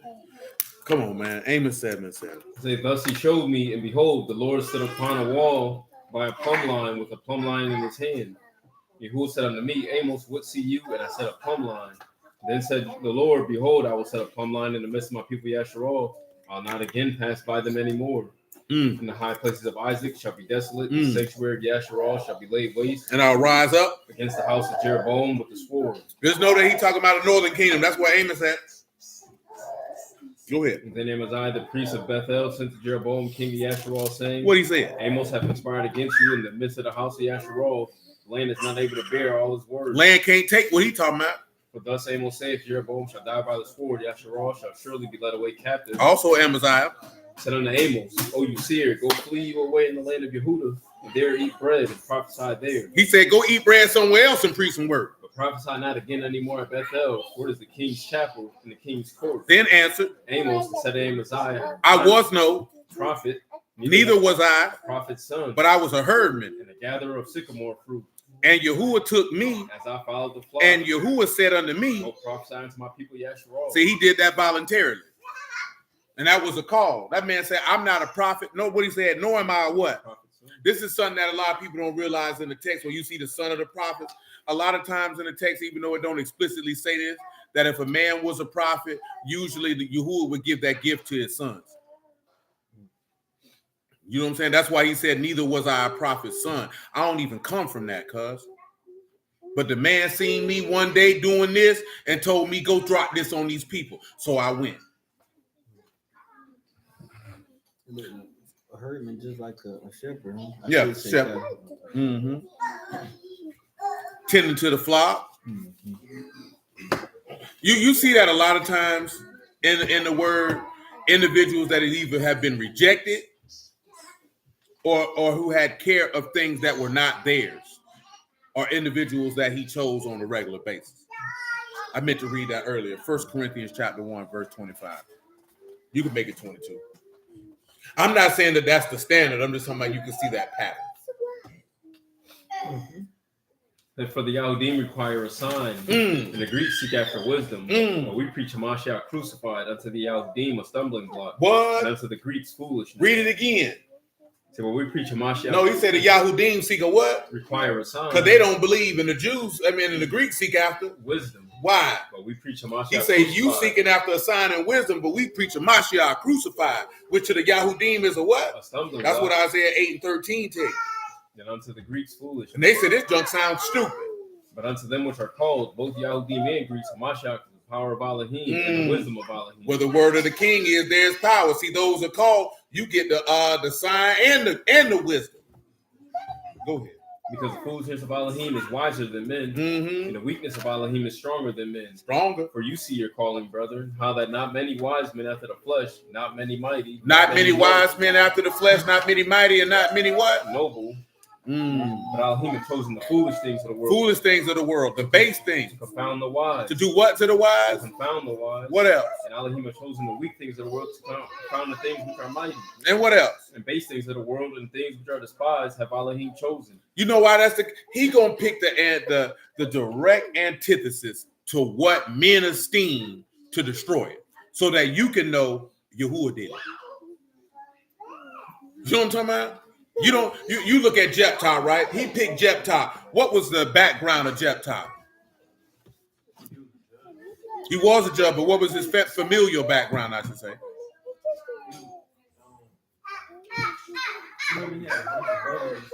Let's take a look. 1 Samuel 11:1. That's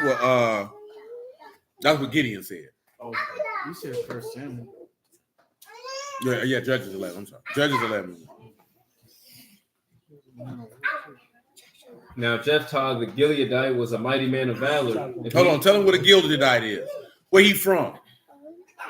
You from Gilead? You got bombs in Gilead? Well, that's the Gileadite, the rocky region, an inhabitant of Gilead, a branch of the tribe of Manasseh, descendant of Gilead. So he's from Manasseh. He's from the seed of Manasseh. Go ahead, Judges 11:1. Now Jephthah the Gileadite was a mighty man of valor. He was the son of a harlot. Son of a who? Of a harlot. A harlot? And Gilead begat Jephthah. Gilead's wife bare him sons, and his wife's sons grew up, and they thrust out Jephthah, saying to him, you shall not inherit in our father's house, for you, the son of a strange woman. Then Jephthah fled from his brethren. He said, you the son of a strange woman. He a mamzer. But you see that? He was that which was despised, that which was rejected. And that's who Yahuwah used. You know what I'm talking about? When you look at David, David wasn't the best of all his father's sons. That's the one he used. Now, you mentioned what Gideon said. Gideon said, I'm the least in my father's house. But that's who he used. Gideon couldn't understand what you picking me for. Remember what Jeremiah said? Don't say that you young. He picking people who are confused on why he fooling with them. Because they like, how am I going to be able to pull this off? And he like, don't worry about it, baby. I got the power. I just need you to make the move. Because he going to pick people that he know the average person is going to reject. It's only Matthew, what, 21? I go along with the marshal. I said, no good thing come from out of better. Yeah, they said the same. Can any good thing come out of Nazareth? So po town nigga, man. That's how they looked at it. That's why he told you, man, look on the outward appearance. Elohim judges the heart. Even with Moses, he felt like he wasn't ready because of his speech. I got a speech impediment. He said, I'm slow of speech. He said, didn't I make the tongue? You know what I'm talking about? He said, I'm Reuben stuttered. Go on, stutter your behind around here and do what I said. He talking about It wasn't wrong either. forgot about Reuben. Reuben had a couple. I don't know what he had. He had some pipes. He had put his woman Today. first. Matthew 21 and 28. I don't know nothing about his plumbing.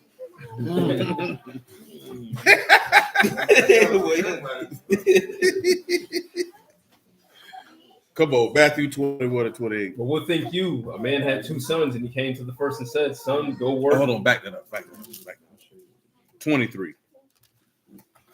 I'm gonna tell you something real, right? The Lord finna get most anybody who preach the word, you gonna be challenged. Somebody gonna challenge your validity. Somebody gonna challenge your authority. Yeah. That just come along with the territory. If Moses got challenged in the old, what make think you not gonna get challenged? If the Son of God himself got challenged, what make you think you not gonna be challenged? Now the difference is your level of humility when that happens. We read about Paul getting challenged. Your pride will make you who you is to try me like that. The humility of God is you just let Let me show you what Moses said when they challenged him. Y'all know what it is. Number 16. Number 16 and 1, I'll read. And Korah, the son of Izhar, the son of Kohath, the son of Levi, Dathan, Abiram, the sons of Elab and On, the sons of Pelab, sons of Reuben, took. And they rose up before Moses and with certain sons of Yasharal, 250 princes of the assembly, famous in the congregation, men of renown. Everybody know them.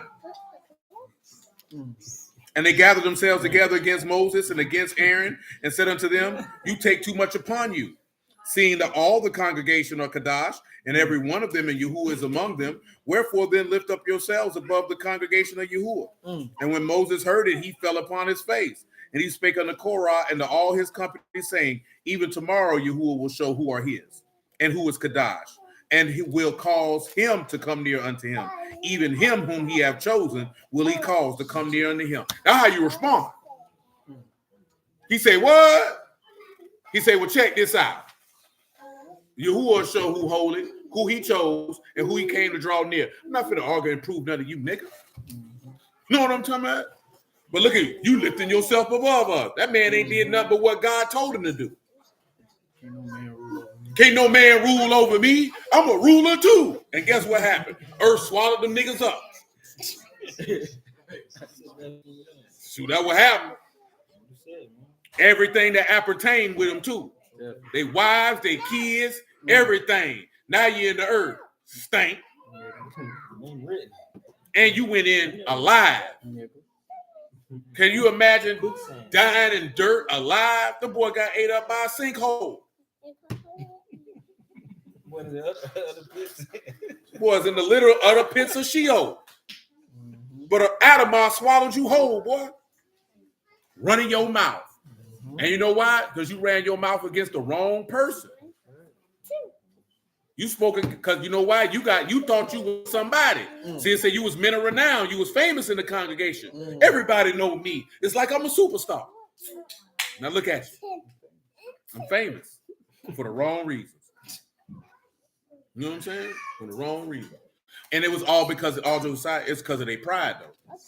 Their pride wanted them to be, they wanted to be at the level of Moses, but they didn't know what Moses had to endure fooling with these people.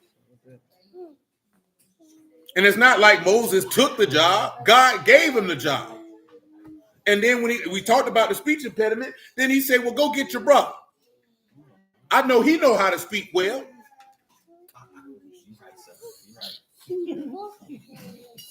It's not like these men took this job. This job was given to them. And then they operated in it. They didn't ask for it. That's what he called me.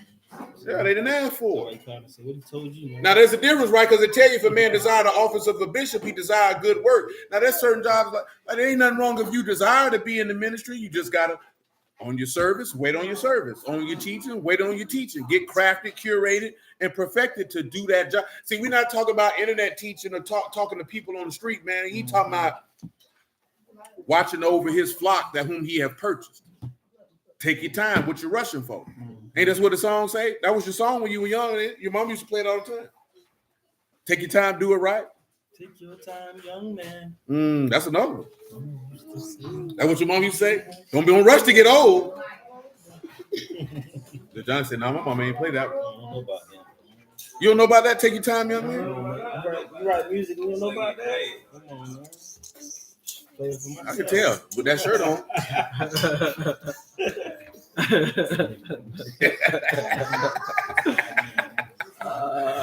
You know what I'm saying? Yeah, man. But you just gotta take your time. Dudes be rushing. Dudes get in the word and feel like they gotta be a preacher in 90 days. You ain't mastered your flesh yet. You ain't developed your faith yet. What you gonna do for somebody? Oh, yeah, you know what? That's all in your own brain. All jokes aside, though, that's all in your own brain. He gave me a flock already. He gave me a flock already. Niggas feel like because you hanging with niggas, they look up to you. They counting on me. Ain't nobody counting on you. You can't even count. I gotta poke my chest out. I gotta give it a try. Hey, listen. All jokes aside, though, That be you. Because when you older, I would hope that you don't think like that. But when you in your 20s, niggas go to really thinking like, yeah, man, my homeboys, they depending on me. And really, your homeboys is like, nigga, we just hanging talking about some word, bro. I don't look at nobody like that, nigga. That's my dog, nigga. We just smoked a blunt 30 minutes ago. You know what I'm talking about? Like, yeah, bro. It's like I don't think dudes realize like nobody thinks that you're here and we're here. Like, nigga, we all looking at each other like we right here. Nobody's looking at that boy's scriptural knowledge is profound. Nobody said that. What you looking for? Right now in the kitchen. And that ain't being funny. Now you get dudes in their 30s and 40s and they thinking like that, but brother, you need therapy. At that point, they know they low. Yeah. At that point, you know you suck at life. You know what I'm talking about? Only thing keeping your light on. You know what I'm saying? Because you too old to be thinking like that. They look up to me. Nobody look up to you, nigga. Nigga barely wipe his booty good. Talking about nigga look up to him. That's crazy when you 20-some years old and you think your peers look up to you. They be like, okay, bro, we learned all this together at the same time. My God, today.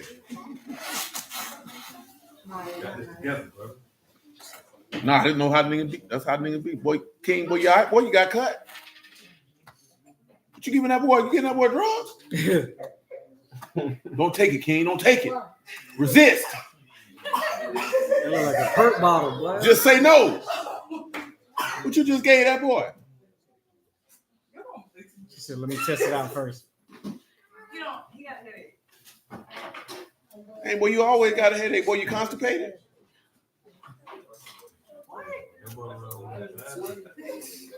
Nah, man, sometimes they say, man, when you constipated, man, you know your bowels ain't moving well, lead to headaches. Shoot, you better look it up. Yeah, they say that's one of the signs you might need to get your colon cleansed. You know what I'm talking about? Because your body.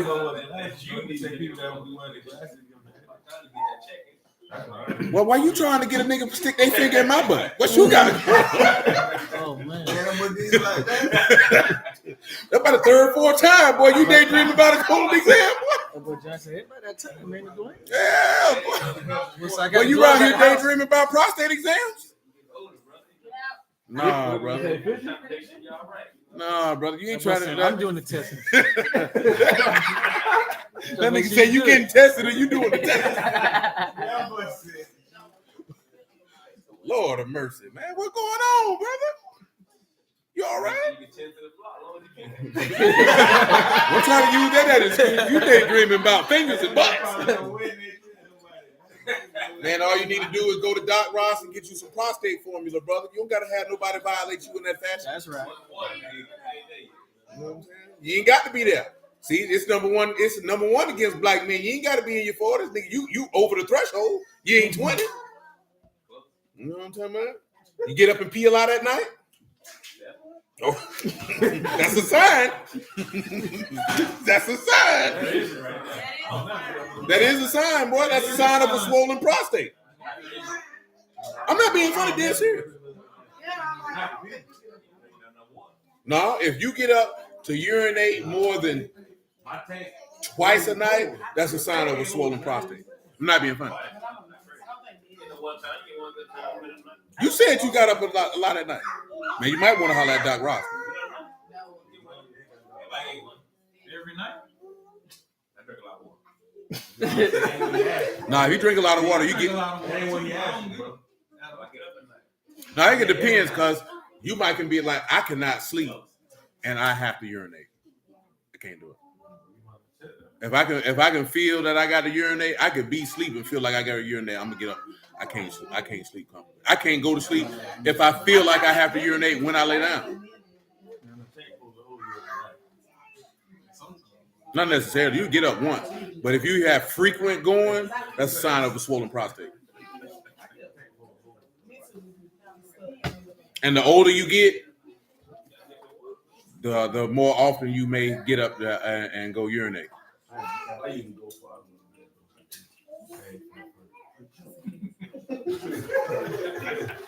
That might help you out. See how that works. I told you, man. I told you, try to look this up. I'm not trying to say this to be vulgar and being serious, but they were saying one of the ways to make sure your prostate stays healthy is to release seminal fluid. That's an actual fact. It's forfeit. You know what I'm saying? No, I heard about Dead serious, not being funny. Because prostate cancer, it runs rampant against black men. Because I mean, obviously, who wants somebody, doing the testing? You know what I'm talking about? But yeah, that junk can get you. But it's signs for you to know. What? Yes. Because your prostate gland is in your rectum, a man's rectum. How you gonna tell me that I'm a man? My dad just went through treatment. It's definitely in there. It's just the closest word to get. Yeah. That's what he didn't say that. He didn't say that. You're right. He didn't say that. Okay. We understood that as men. That's what he was talking about. We understood. Thank you for your concern. What are you talking about? Yeah. I've heard they have. I don't know if it's cost effective for the average person. I'm about to go to university. Say, Brother Craig say you just need some good curry. Yeah, curry powder, I'm telling you, because I think that might be in the prostate formula that Doc Ross said. Yeah, you definitely got stuff out here. Yeah, it's sort of so you can take it and get ahead of it.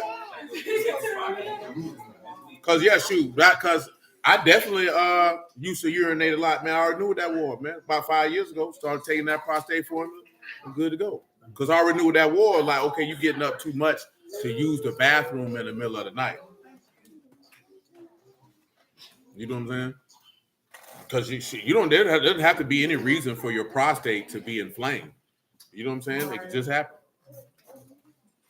You know what I'm saying? But one of the signs to pay attention to is how often you urinate at night. You know what I'm saying? Now, of course, it's relative to how much water you drink, but that's something that you do. Every man ought to be aware of that. It ain't really something you wait till you're in your 40s. You know what I'm saying?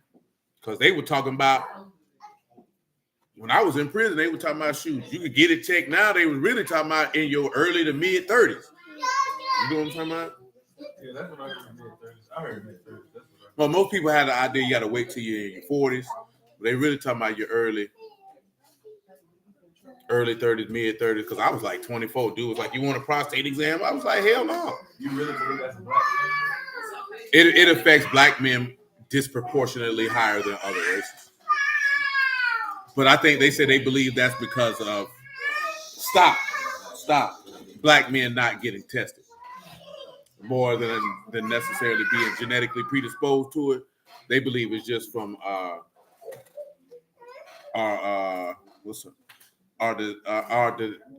this testing of going to the doctor. You know what I'm saying? That's what I believe. So I don't think it's a genetic thing. Yeah.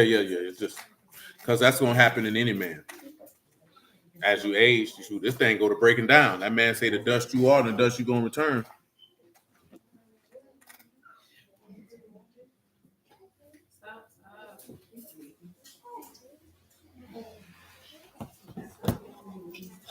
Man, boy. They say apple cider vinegar good for it. It is, but you have to be careful with that apple cider vinegar because it could do other stuff to you.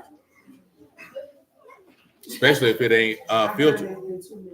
That junk can tear up your insides and rot your teeth out. Yeah. Yeah, that's what they say. But now them corporations own that brag, so I wouldn't buy it. Because the family sold it.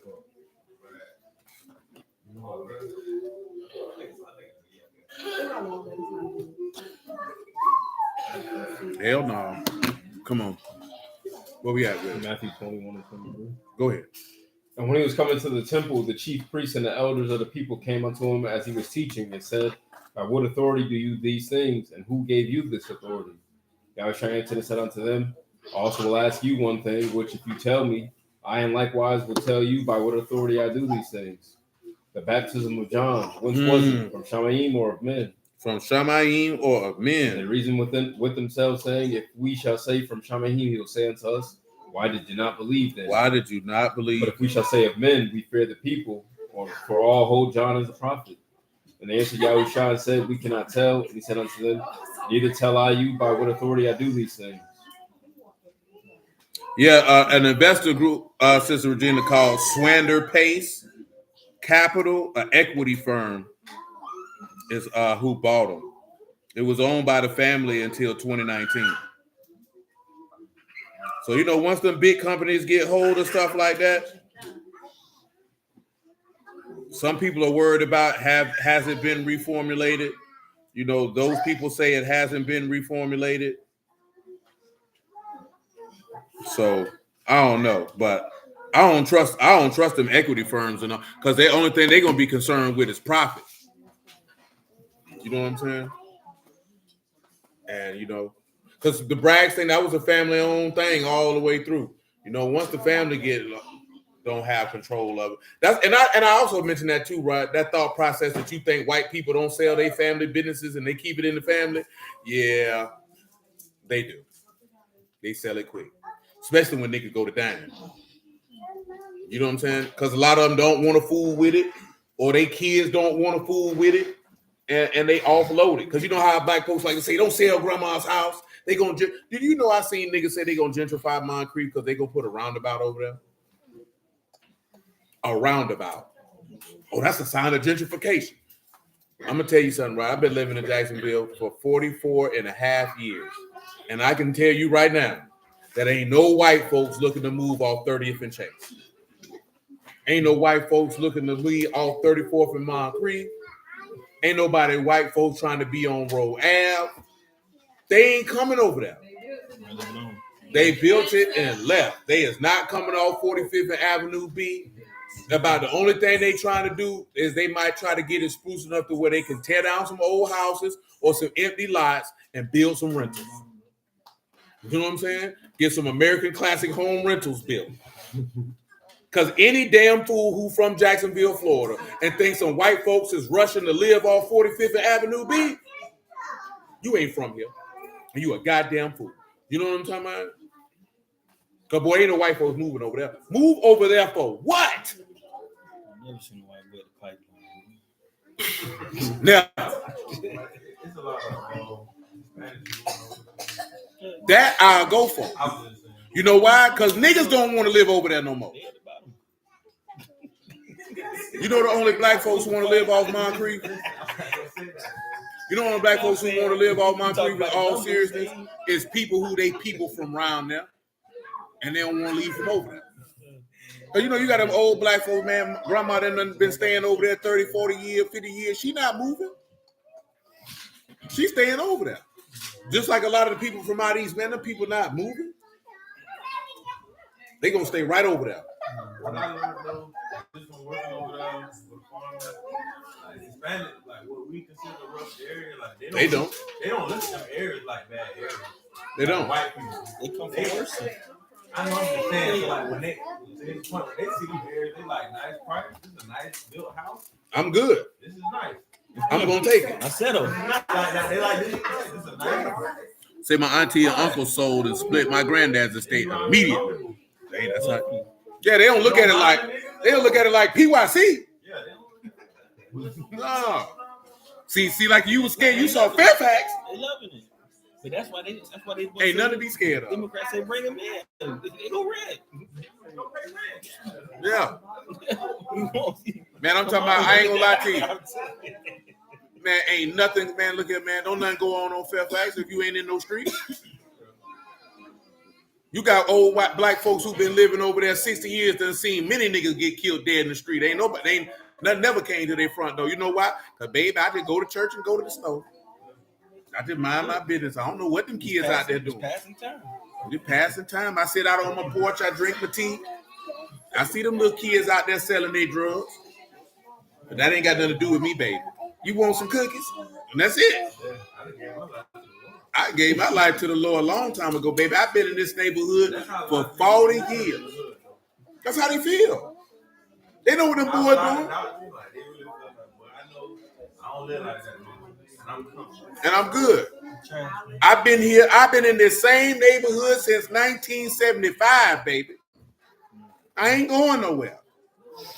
Because them old people who've been around there, they don't look at it. They look at the neighborhood like them Hispanics look at it.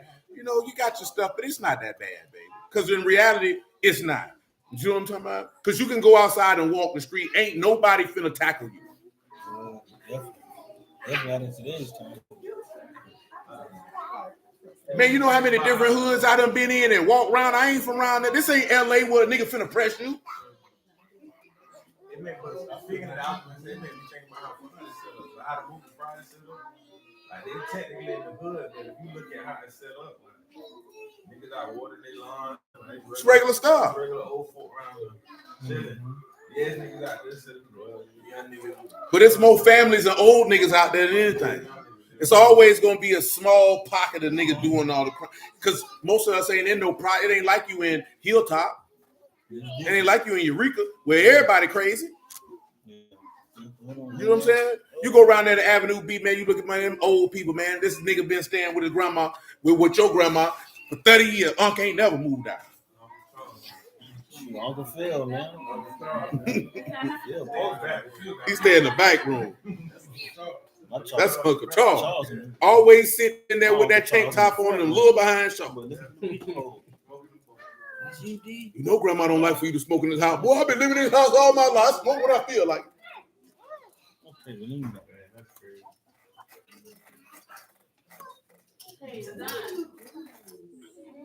He said, we got guns there. It ain't as bad as you think it is, man.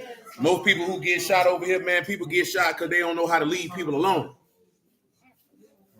Or you involved in crime. But just like random shootings don't usually happen like that, man. At least not in Jacksonville anyway. These people shoot who they want to shoot. We'll get it from her. Jamal. Come on, sir. Come on, sir. Where we at? 21 and what? I have just finished 27.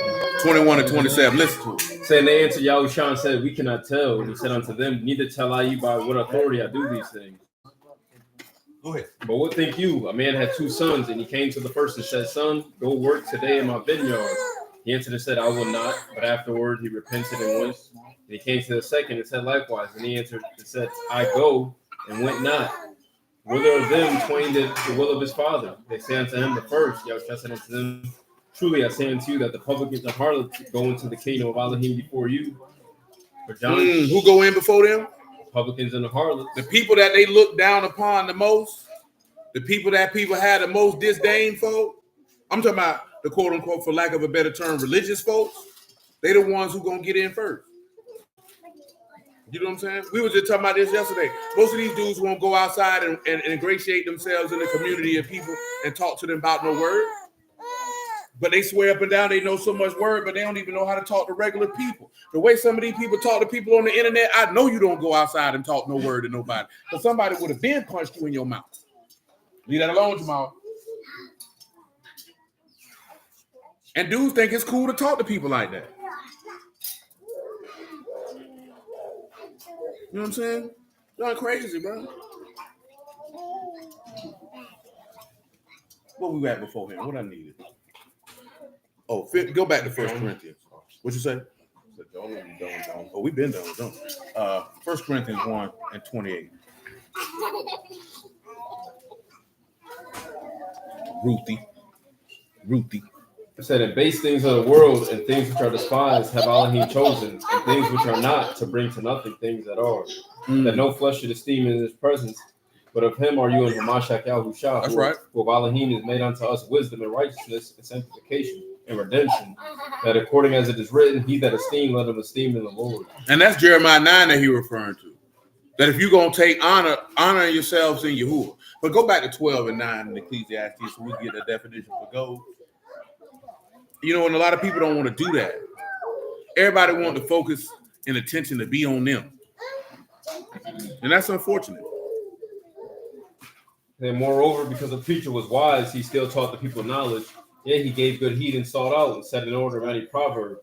Preachers sought to find out acceptable words and written upright, words of truth, the words of the wise as goads and as nails fastened by the masters of So assemblies. pause. It's the word goes. Durbone. Dalit, Rosh, Bat, U, and Noon.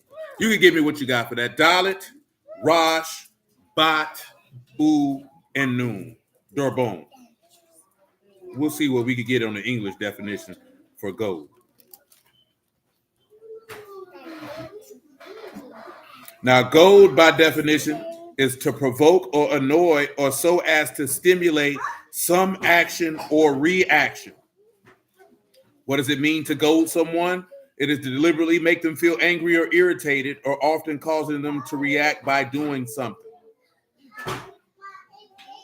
Now, when you look at the words of the wise or as goads, what are we trying to do with this? Now, goads, let me see something. Let me look at Judges 3 and 31. Dalit, Rosh, Bat, U, and Nun. See something in Judges.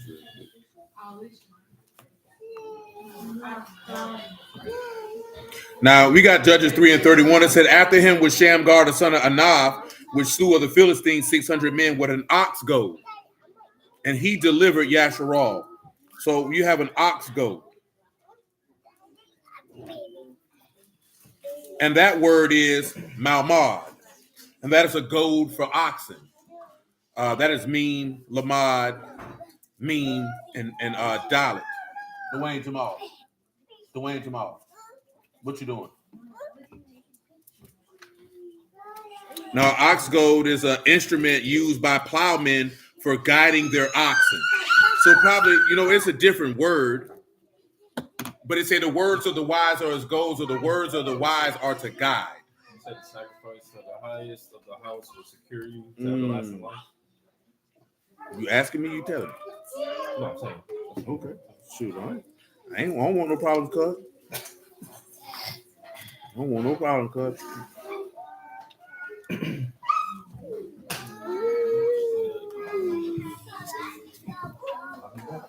So you can see that where you got your bot and your door, and you can also look at it in the aspect of the chief has allowed you to enter into the door of his house, therefore securing yourself to life. But how does he do that? Give me Job 28 and 28. Dwayne Jamal.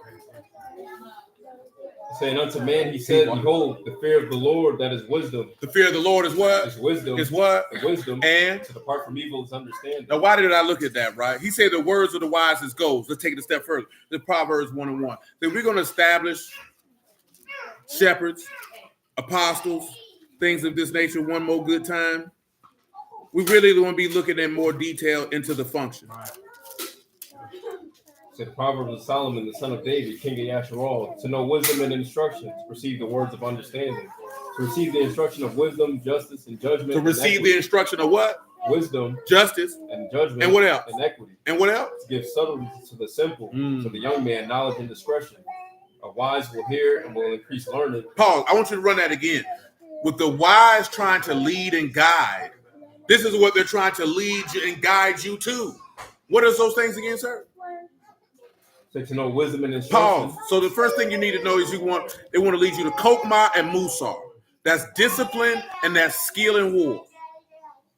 What's the next one? Perceive the words of understanding. So that then you can perceive or grasp the understanding or the insight or the benay of the man words. Because remember, right? He calls them to what? Understand the scriptures. And wherever there's understanding, a man of understanding is as a wellspring of life. So wherever there's understanding, there's everlasting life. What's the next one? So to receive the instruction of wisdom, justice, judgment. Now you get justice, judgment, and equity. And what else? To give subtlety to the simple. And now you give skill to those who are simple-minded. To the young man, knowledge and discretion. And now you can tell them what discretion is. Now you get the knowledge of God and discretion. This is what a preacher's job is to do when he's feeding the sheep. That's measurement, purpose, discretion. Give him purpose. And what else? Well, his plots, his plans, his devices. It gives him the ability to find his purpose in God, to execute the will of God. Example, Romans 12:1.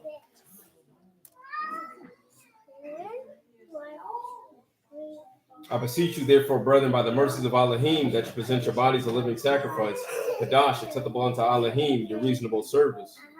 And be not conformed to this world, but be you transformed by the renewing of your mind. What else? That you may prove what is that good and acceptable and perfect will of Elohim. What else? For I say to Shalom, the grace Brother given unto me, to every man that is among you, not to think of more highly than he ought to think. Notice that he said that you might know the perfect will of God, right? All those things that's enumerated in Proverbs 1 is so that you can be able to know what that is. And that goes back to what we were talking about last night. When you have that anointing, you have no need for a man to do what?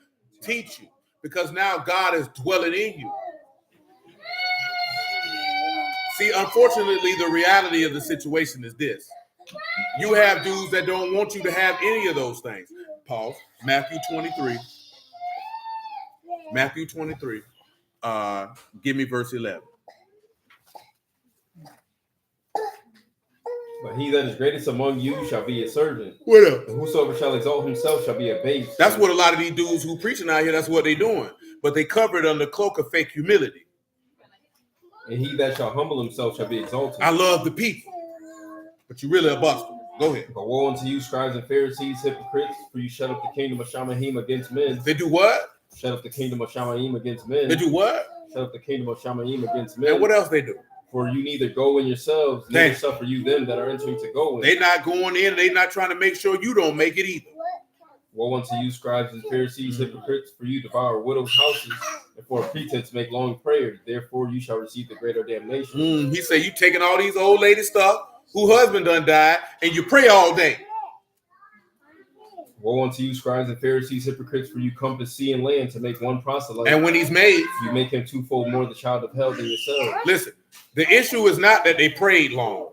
The issue is that they praying to be seen. Because he tell you that in Matthew. He said they think they're going to be heard for their much speaking. Go ahead and get that for Matthew 6 and what? 1. That's fine. The issue is not praying long. It's the issue that you want to be seen. A lot of people do things only to be seen. A lot of dudes only preach, teach, and come on these things to be seen. Or as people like to say on Clubhouse, that they have main character syndrome. You know what that is?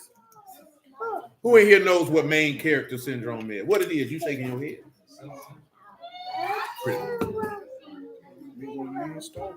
Thinking everything will revolve around you. Yeah. You'll have people jump on the stage and just try to grab the whole conversation and make it be about them. You don't be going in the rooms no more, do you, Lee?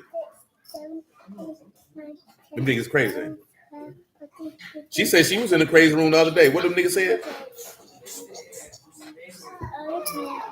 Yeah, they said David mama was a hoe. Why? Why they say that? Because it said I was shaping an iniquity in my mother's womb. They said his mama was a hoe. They don't even mention his mama's name.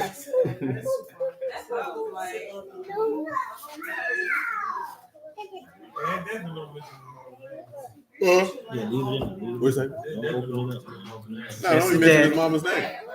Just the day. I doubt it. I was thinking about what we was talking about with him being the least of his brother. I know he was the youngest. I think he was the least of his brothers because he was small in stature. He was handsome. So, back then, and I don't think with men, they valued handsome men. You know what I'm saying? I don't think that was a thing. A handsome man wasn't something that everybody was like, yeah. They was like, yeah, this nigga, he'll soft. This nigga don't get his hands dirty. Old pretty nigga. Different lifestyle.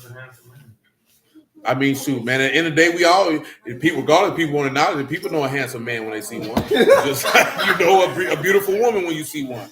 You know what I'm saying? And the reason being is, I'm not being funny. Like, extremely handsome men and extremely beautiful women are uncommon. I'm telling you, like, there's it's facial structures. You know what I'm talking about? But all jokes aside, like, people know, like, hey, that's a good looking guy. You know what I'm saying? It's gonna be universal. And people gonna know that. I'm talking about as far as like you're not average looking. Because most people get mistaken for somebody or being related to somebody because obviously we all come from the same people. You know what I'm talking about? So most people generally favor one another in general, regardless of race. But then you have a small amount of people who are heads and shoulders above as far as facial construction look better than everybody else. There's a small amount. I didn't say everybody's ugly. I say everybody's average. I've told you that before. Most people are average looking. What does average looking mean? We all look the same. If you talking about, if we are to believe that everybody came from Shem, Ham, and Yafet and disseminated out like that, that means everybody pretty much for the most part says shared. And coming from Adam, you all share the same genetic makeup. So the likelihood of everybody looking the same is going to be higher. But those who are like extremely like beautiful and gorgeous or extremely handsome men, it's not that many of them compared to everybody else. That's why they get so much attention. You know what I'm saying? That's why they have certain things like pretty privilege and you know what I'm saying, and things that nature, because extremely beautiful women do get treated differently than other women. And I'm trying to talk about just with men in a sexual fashion. I'm just talking about societally. You know what I'm saying? It's just a reality of the situation. Extremely handsome men get treated differently. Because you can't be an ugly nigga and be broke. And expect the treatment of certain type of men. You got certain, we'll use one because most women have always considered him to be extremely handsome. Denzel Washington probably wouldn't have to do nothing to get a lot of things from a lot of women because they considered him to be above average handsome compared to other men. You know what I'm saying? So he might have to do less. You know what I'm saying? But if you're looking like Danny DeVito, you might have to do a lot more. You know what I'm saying? Say social media gave a lot of people main character syndrome. I wouldn't disagree. Yeah, I wouldn't disagree. You know what I'm saying? But I mean, that's just certain things when you just deal with the reality of life. Because if you look a certain type of way as a woman, people, this is male or female, people are a lot more willing to do things for you than if you look okay. Doesn't mean you're ugly. Just means like, hey, I never seen a woman like her before. I'm gonna give her free drinks. Me, I ain't giving you free nothing. I don't care what you look like. You gonna pay me. You know what I'm talking about? You know how much my liquor bill is, man? But that's what people do. You know what I'm saying? You come in, they tell you a handsome man. People tend to want to do things for you and give you free stuff. I don't bless sacks, brother. If you like you smoke, if you like you smoke, whoa! I'm just messing with you. In what way was you talking about? Oh hell no! That's what a dude trying to sneak. I want my money. I don't. If there was ever an opportunity in any type of commerce where I could be exchanged your vagina versus cash, I want my cash. I don't want your vagina. And I don't care how pretty you are. I ain't giving you nothing extra. You know why? Because that average looking woman who you think you look better than, she come through here and buy all the time and don't never ask for nothing. So on a business wise, I'm gonna look out for her because she's a better customer. You give her extra grammar. You know what I'm saying? Because you come through here all the time. You never complain. You spend faithfully. I'm gonna look out for you. I don't care how pretty you is. You know why? Because this is something I learned too. The more beautiful a woman is, the less she had to work on her character and personality because she didn't have to. They rolled the red carpet out. Yeah, she didn't have to. That doesn't mean that there's anything inherently wrong with her, but she didn't have to develop herself. You know what I'm saying? But like 10K say, it's human nature. It's just human nature. You know what I'm saying? It doesn't mean that it's something wrong with anybody, but that's just how human beings have a proclivity to having respective persons depending on what certain things are. You've seen them do studies that people who are overweight get treated differently than people who are not. You know what I'm saying? It don't make it right. It's just what happens. You know what I'm saying? I myself, I'm not one of them people. I don't give a damn how pretty she is.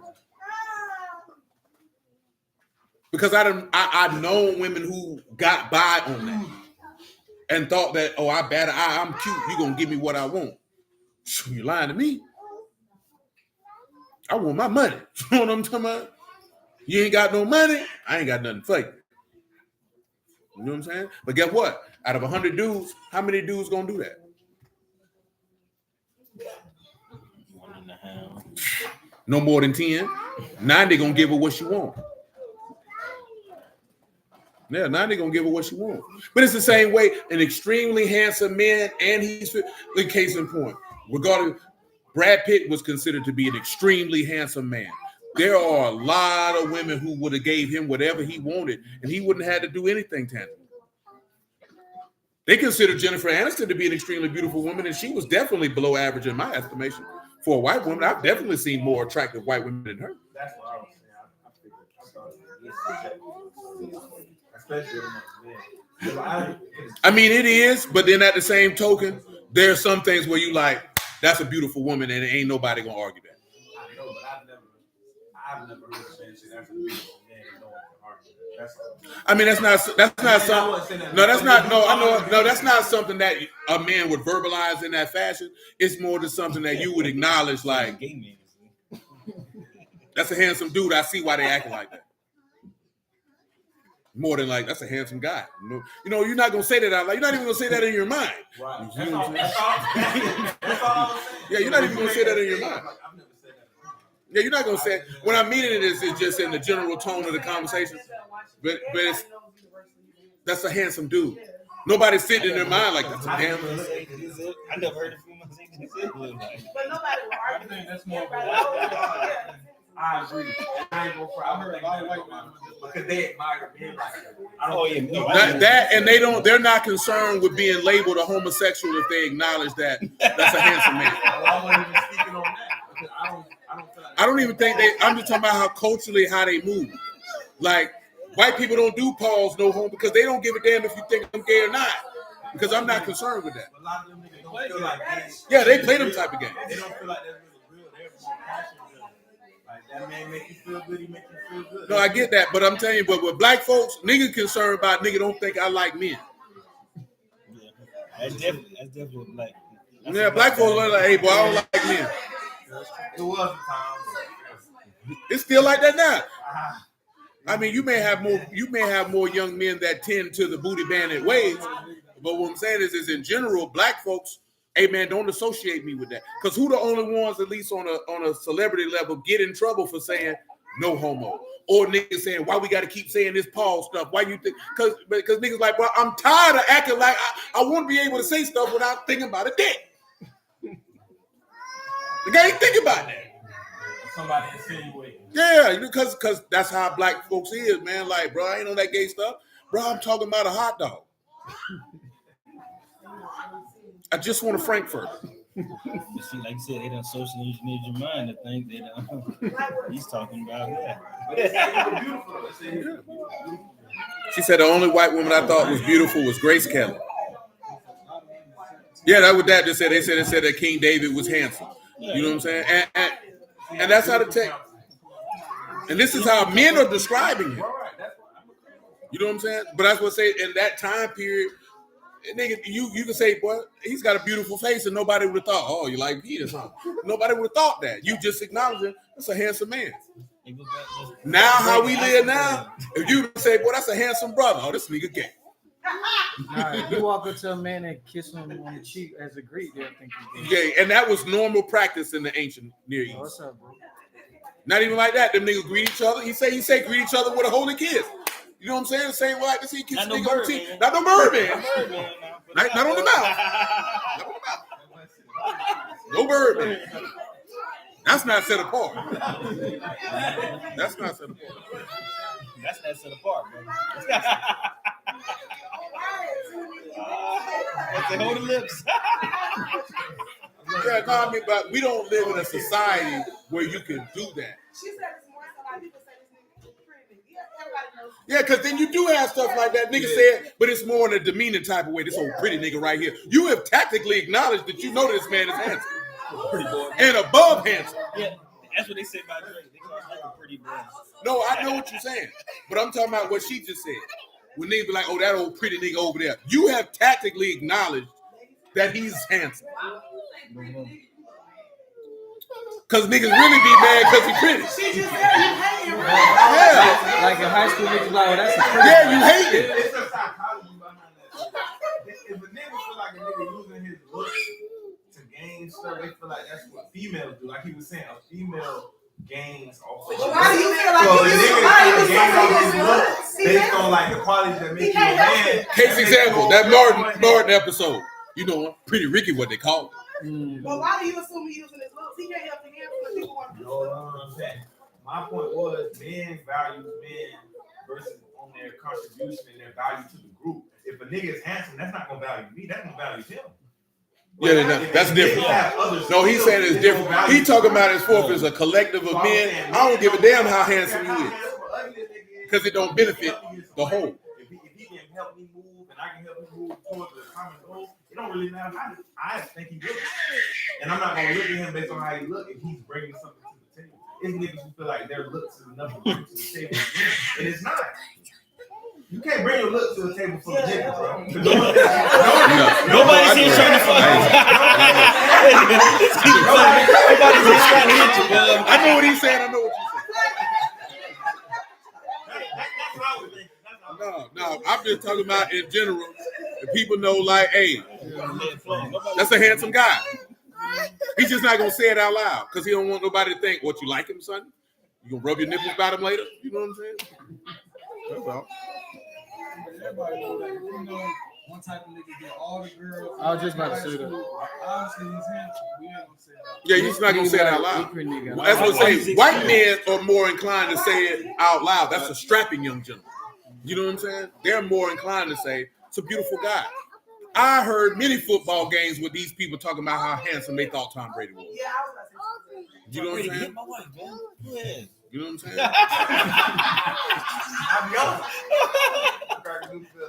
Come on, man. But I say, but culturally, their setup is different to where they're not going to be ridiculed by their peers for saying that out loud. Yeah, like, you know what I'm saying? Like white American culture, they can say that out loud. Black American culture, you cannot say out loud that this man is handsome. You can't say it unless you're saying it in a disparaging way. Pretty Ricky, what they call him. This pretty nigga over here. You know what I'm saying? Like you have to tear the nigga down. That's what he's saying. That's That's the the way we point. can say it. That's the only way. So when they hate me, In the black culture, they already confirmed. Because that's why I say you've really acknowledged that you know that this is a handsome man. But you just said it in a disparaging way, so nobody's gonna be like, "Oh, this nigga's gay." That nigga, old pretty nigga. You know what I'm saying? Because then you had the time period when niggas wanted to be pretty boys. You know what I'm saying? I know Nas called himself a pretty boy gangster and all this type of stuff at one time. Huh? I don't know. Have you ever heard of this group? It's called Duval Pretty Boys. I have not. That was bad. No, I was just asking. Oh no, they was a group. It was a group called Duval Pretty Boys. It was on some faggot stuff.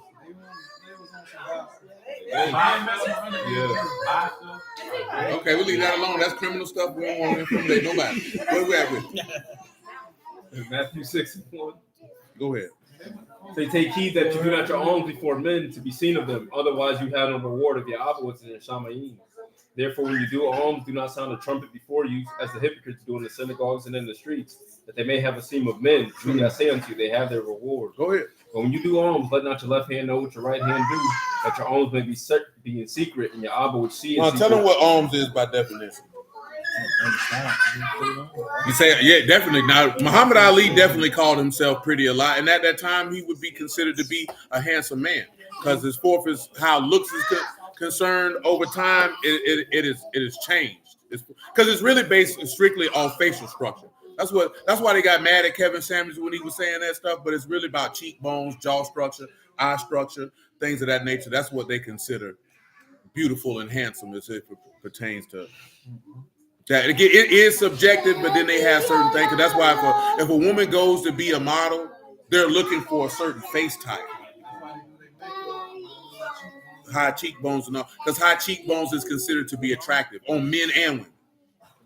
You know what I'm saying? That's it. That's the word we look. The symmetry of the face. You know what I'm saying? That's why you don't see a lot of models have round faces, because that's not considered to be attractive to them. You know what I'm saying? That is Elamusine, that's mercy, pity, or the benefaction itself, a donation to the poor. So none of that. Giving alms is showing mercy. Giving alms has nothing to do with offerings. Giving alms has nothing to do with the assembly at all. You understand? Because he said to do that for the who? The poor. So that has nothing to do with the assembly at all.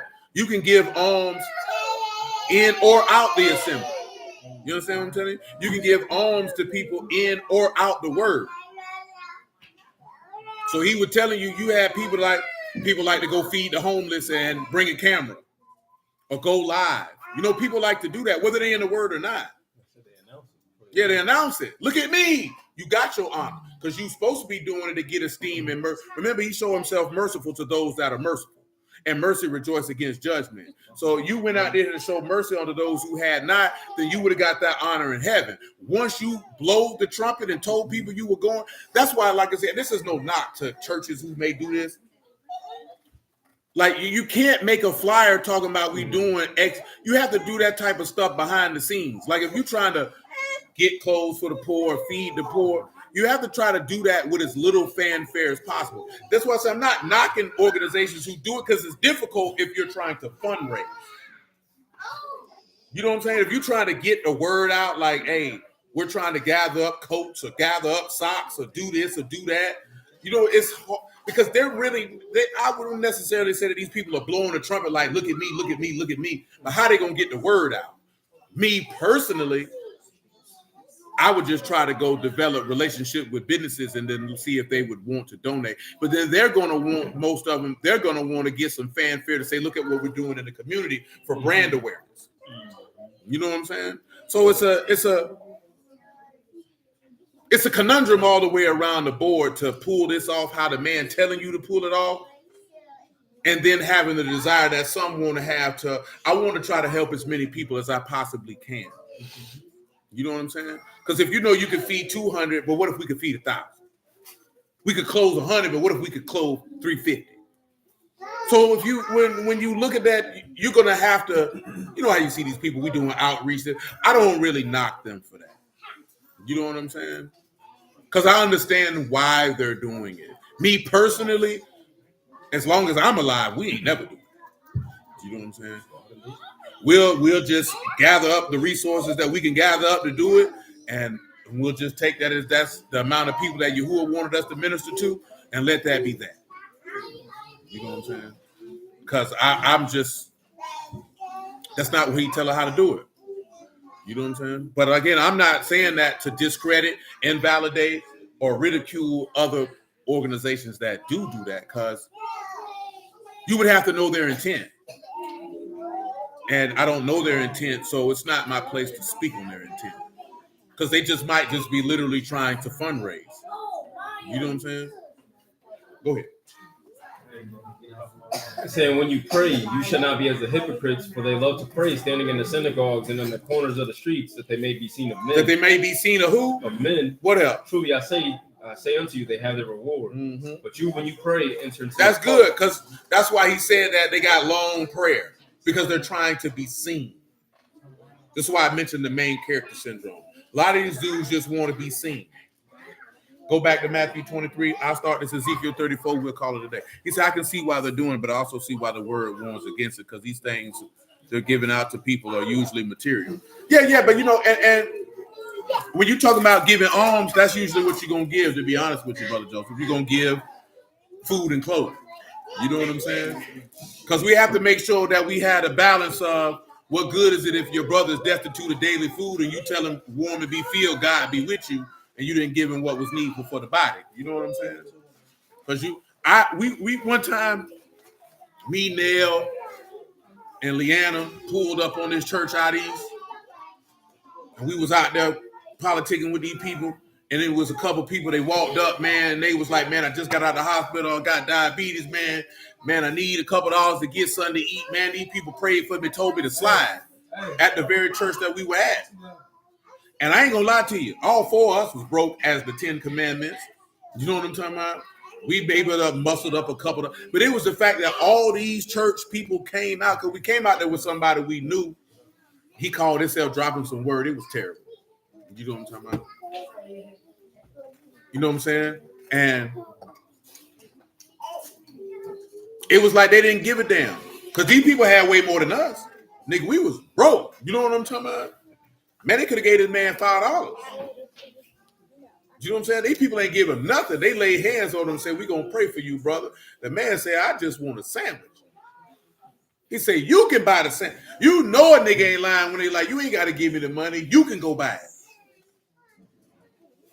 But that's how you get them when you find out they scamming. They be like, I'm hungry. Give me a couple dollars. Come on in the store. I'll get you something to eat. You ain't got to do all that, brother. Yeah, he on crack. When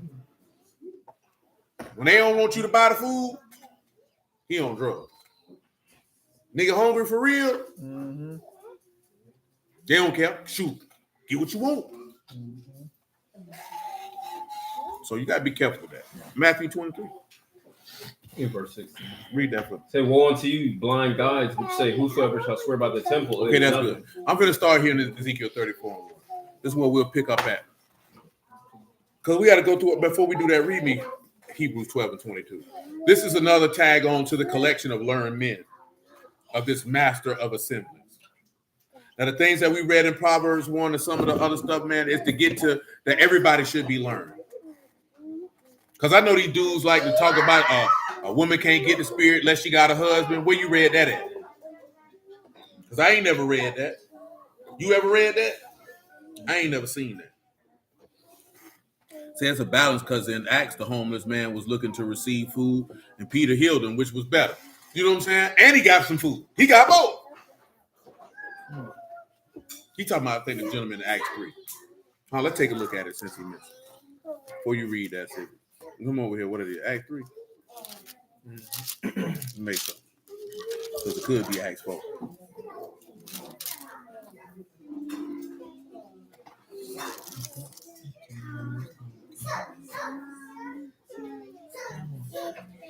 Come on, give me Acts 4.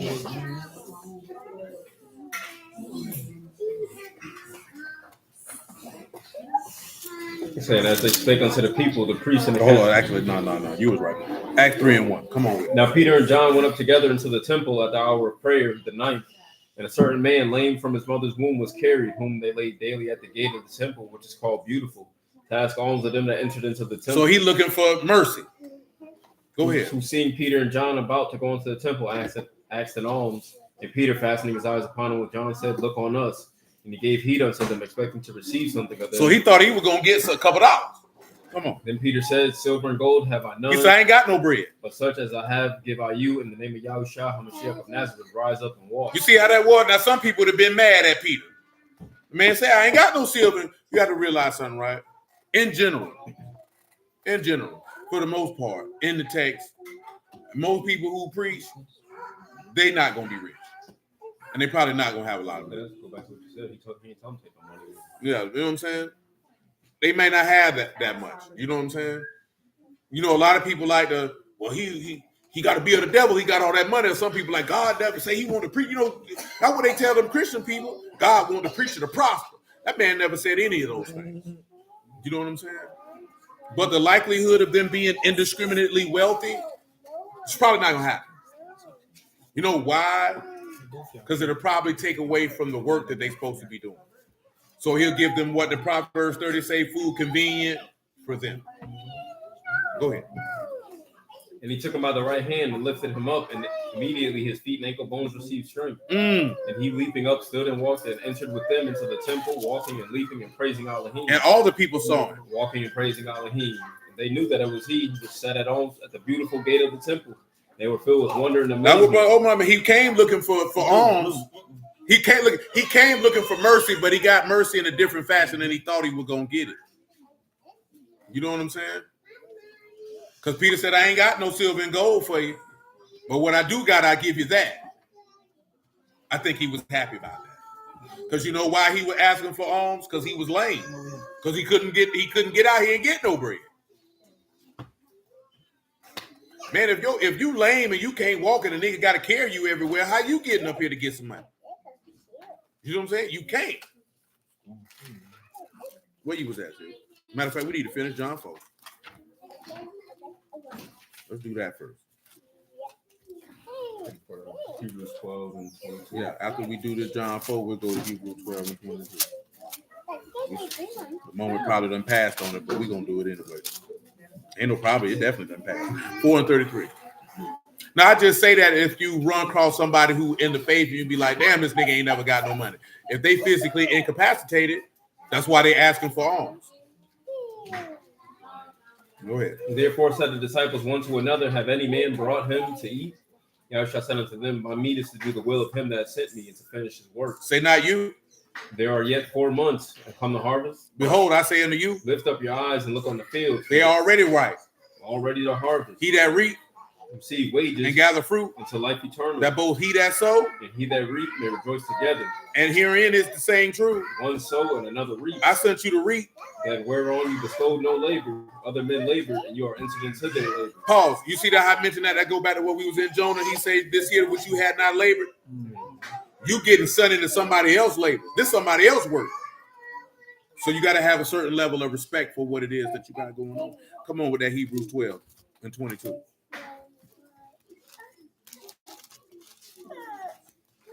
But you are come unto Mount Sion, unto the city of the living Elohim, the heavenly Jerusalem, into an innumerable company of Malachim, to the general assembly and church of the firstborn, which are written in Shamahim, and to Elohim, the judge of all, and to the ruachs of just men made perfect. Made perfect. To Yahushua, the mediator of the new covenant, and to the blood of sprinkling that speak better things. Now, you know why we read that? Because if it's to the general assembly, the assembly of the firstborn, that is a collection of learned men.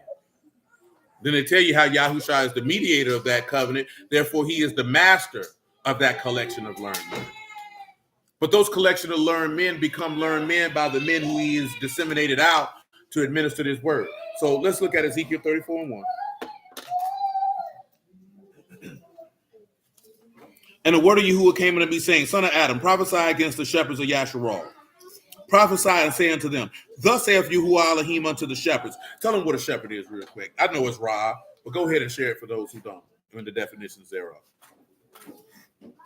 Ra, to pasture, tend, graze, feed. A shepherd, a ruler, a teacher, a people as a flock. Shepherd, a herdsman. A shepherd or a herdsman, a ruler of a flock. So if you ever seen somebody and they got Ra in front of their name, they're just telling you that they're a pastor, a shepherd, a bishop. You look like you done absconded with some chocolate.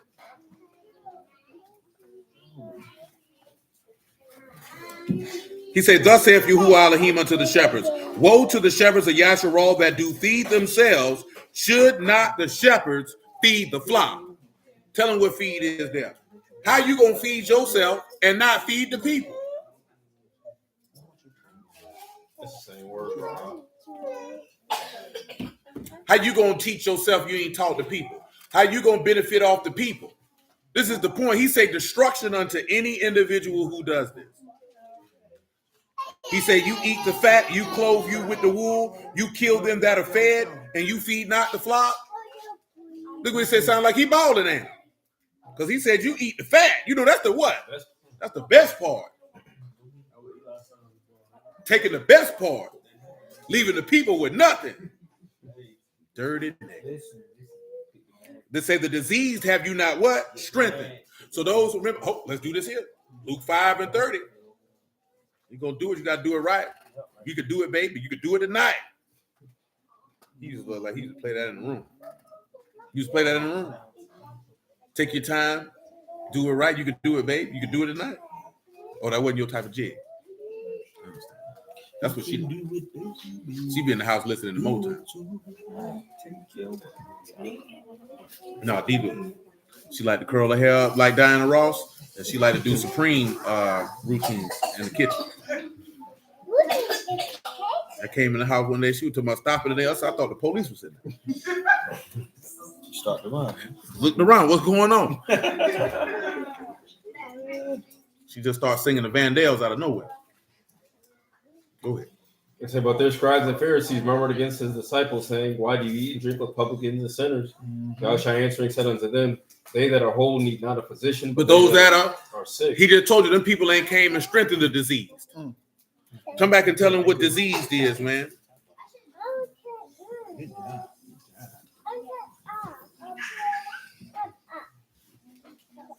That's Kalah. To be or become weak, or be or become sick, be or become diseased, become grieved, be or become sorry. So these are people who are sorrowful, grieved, and sick. See, this ain't necessarily talking about physical maladies. Somebody's in sorrow, and you ain't came down there and remember he told Peter when you converted, do what? You ain't come around there and strengthen the sick, nigga. All you came around there was to extract. Notice that what he's describing is what a servant. He said, you haven't healed that which was sick. Neither have you bound up with that which was broken. Neither have you brought again that which was driven away. Neither have you sought that which was lost. But with force and with cruelty have you ruled them. Look what he told you in your law. Didn't he tell you you won't rule over one another with what? Rigor. Ain't that what Peter said? Not to rule over them, rule a lord over his heritage. That's not what's supposed to be done. You're supposed to be served. So when you lord over these people, that's a sign you don't work for him. See, everybody want to point out the people who don't work for him instead of pointing out what the people need to be able to identify to know who don't work for him. So you know what AOQ is? Ain't no prophets out here. Ain't no pastors. Ain't no congregations. Can't no man teach me nothing. Well, hell, you ain't taught your damn self nothing, so you're right. Ain't no man can't teach you nothing. God can't teach you. You can't teach it. Your daddy can't teach you. You just a failure in life. So when you say can't no man teach you, boy, you just said your daddy couldn't teach you. So what type of nigga is you? I wouldn't care how bad of a man your daddy was. He could teach you something.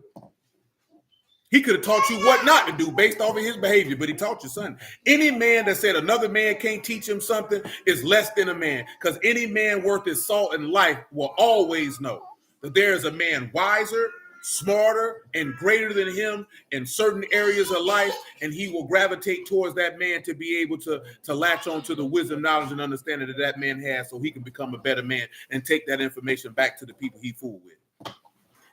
When you hear a man say, can't no man teach him nothing, that's a proud, arrogant fool.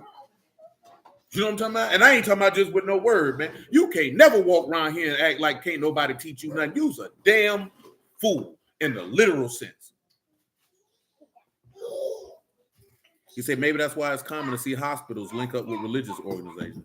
I would say so, because it is quite common. Shoot, most religious organizations start hospitals from what we can see. What, St. Vincent's? Always Catholic, too. Ain't that something? Huh? Getting money. Baptist, I mean, shit. Southern Baptist, white Baptist. Not Catholic. Nah, no, but not Catholic. But you know, a lot of them hospitals Catholic. St. Vincent's. You know what I'm saying? Now, if you Stop snatching.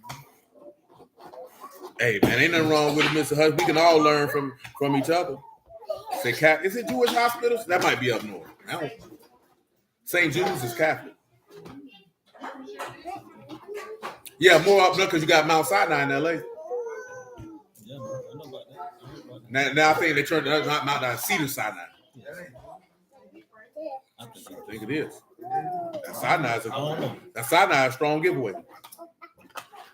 Because that's definitely not Christian verbiage. Yes, We got to look it up. Huh? And that's might have been the hospital I was thinking about in New York. I know it's Jewish hospitals in New York if it ain't nowhere else. You know what I'm talking about? And man, if you don't like that, you can keep it public, baby, and go to Shands. Let UF Health help you out. University of Florida. We train them. You slay them. You know, that's what people used to say about they didn't want to go to Shands. They were like, they practicing on you. I'm like, they practicing on you at every hospital. I mean, because how many times do you get to practice brain surgery? You're going to be doing it the first time you cut a nigga brain open. You might do it with a cadaver, but that ain't the same pressure. What was they supposed to practice? Shoot, on you. That's the thing. I can't go in that shit. You got a steady hand. Come on, Jamal. Well, that's my first brain surgery. I think the Egyptians performed the first brain surgery, if my memory serves me correctly. I definitely know they were known for performing the first open heart surgery.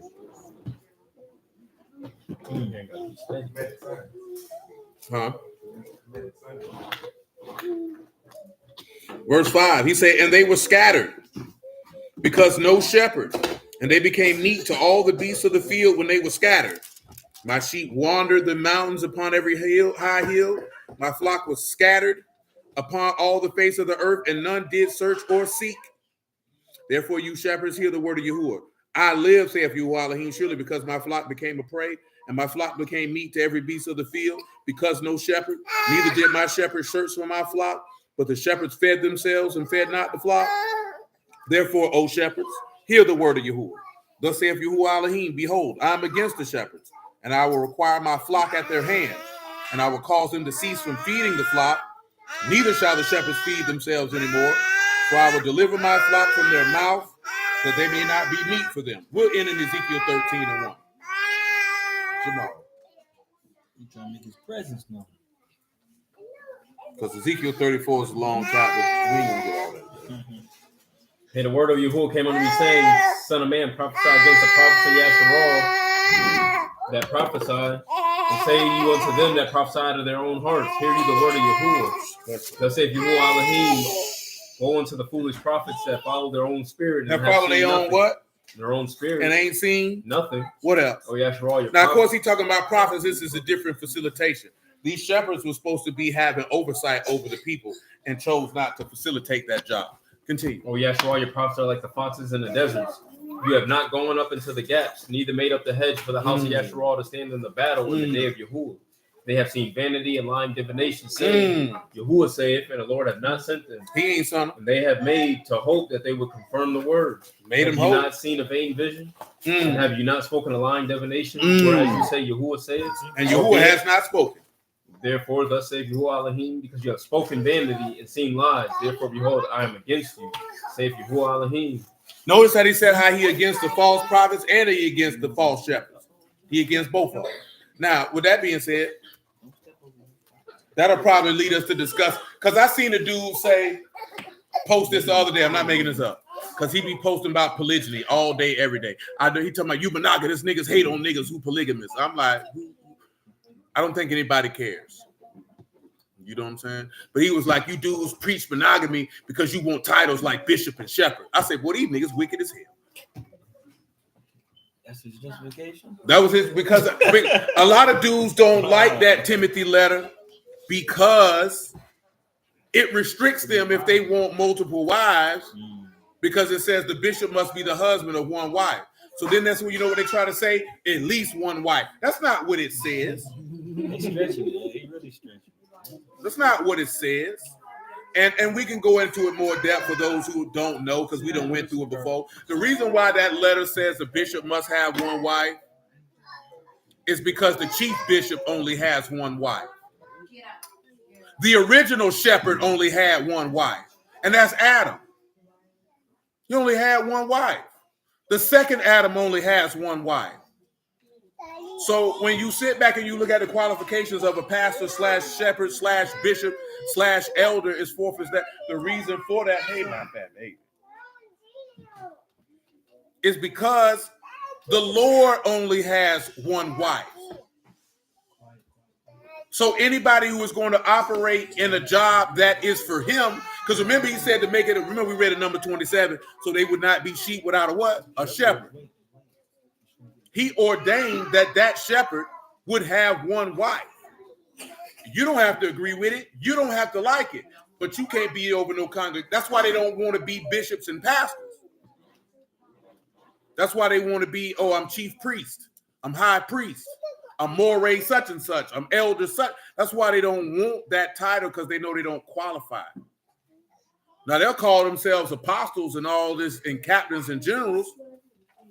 But even captain is the equivalent to a pastor in this book, because it's an overseer. You know what I'm talking about? And that's what a pastor is, an overseer. Each congregation is the same as a flock of sheep. You know what I'm talking about? And there's no flock of sheep that don't have any oversight. That's insane if you think so. But of course, dudes don't want that. You know what I'm saying? So that's when they come up. See, that's just Paul's opinion, and this, that, there, and the third. Okay, then it's his opinion then. But when you see the Lord talking about you with pastoring his sheep and you have 4 wives, you going to hell. Because it's not Paul's standard. That's Mashiach's standard. But see, they don't know the gospel well enough to know that. They don't, matter of fact, let me not say the gospel. They don't know Yahuwah well enough to know that. Huh? What you eat? You got crumb face. Crumbs on your face. Crumbs on your face. Crumbs on your face. Come on, so we can get out of here. Uh-oh. That's my good foot. It's okay. He ain't try to Come on with it. We get on out. We had 2 hours before the That's My hand shall be upon the prophets that see vanity and that divine lies. They shall not be in the assembly of my people, neither shall they be written in the writing of the house of Yasharal. Neither shall they enter into the land of Yasharal. You shall know that I am Yahuwah Elohim. What else? Because even because they have seduced my people, saying shalom, and no shalom, ain't no peace. And one built up a wall, and lo, others daubed it with untempered mortar. Untempered mortar. Say unto them which daub it with untempered mortar, that it shall fall. There shall be an overflowing shower, and you, O great hailstones, shall fall, and a stormy wind shall rain. Notice that he said with untempered mortar. The brick and slime you use to build this house is faulty. This house gonna fall. Remember, he said, except Yahuwah build the house, that builders build in vain. But the builders have rejected, you know what I'm saying, the headstone of the corner. It was marvelous in Yahuwah's eyes. Go ahead. Lo, when the wall is fallen, shall it not be said unto you, where is the daubing wherewith you have daubed? Therefore, thus saith Yahuwah Elohim, I will even rend with the stormy wind of my fury. And there shall be an overflowing shower in my anger, great hailstones to consume it. So will I break down the wall that you have daubed with untempered, and bring it down to the ground, so that the foundation thereof shall be discovered. It shall fall, and you shall be consumed in the midst thereof, and you shall know that I am Yahuwah. That man say, so your foundation could be discovered. So he can see that you weren't built upon Yahuwah. Thus will I accomplish my wrath upon the wall and upon them that have daubed with untempered, and will say unto you, the wall no more, neither they that daubed it. The prophets of Yasharal, which prophesy concerning Jerusalem, which see visions of shalom for her, and no shalom, saith Yahuwah. Likewise, you son of man, set your face against the daughters of your people. That's good. That's good. That goes in a whole nother direction. So, before we touched on some of the elements what a shepherd could do. This ain't really a long, drawn out, detailed type of thing, but nevertheless, they're getting it together so you can see a collection of learned people. Let me tell you something, right? The biggest threat to a wicked ruling bastard is a knowledgeable group of people. If you look at people when they try to rule over people, they want to keep the people as ignorant as possible. Because the more information that the people possess, the more the people can gather together and dispose of bad rulership, if you would. You understand? Remember they said when the wicked are in power, the people what? Mourn.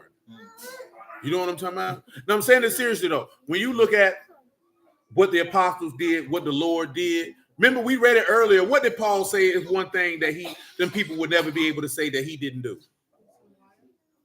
And that Acts 20, when he was getting ready to depart, he said, I ain't keep nothing back from you. He said, I gave you every bit of word I had. Now, you know why he doing that? Because I'm not trying to flim-flam you. I want you to have what I have, because if you got the spirit, then everybody wins. See, these dudes don't want you to have the spirit. Number one, because they don't want it. But then number two, they feel like an individual having enough, the same amount of word as them is a threat to them. See, like them suckers y'all were talking to the other day, see, they think that somebody would see that as a threat. Oh, they want to keep you here. No, only people who, how is it? Remember what we talk about this all the time. What did Moses say? He said, man, he said, envy you for my sake.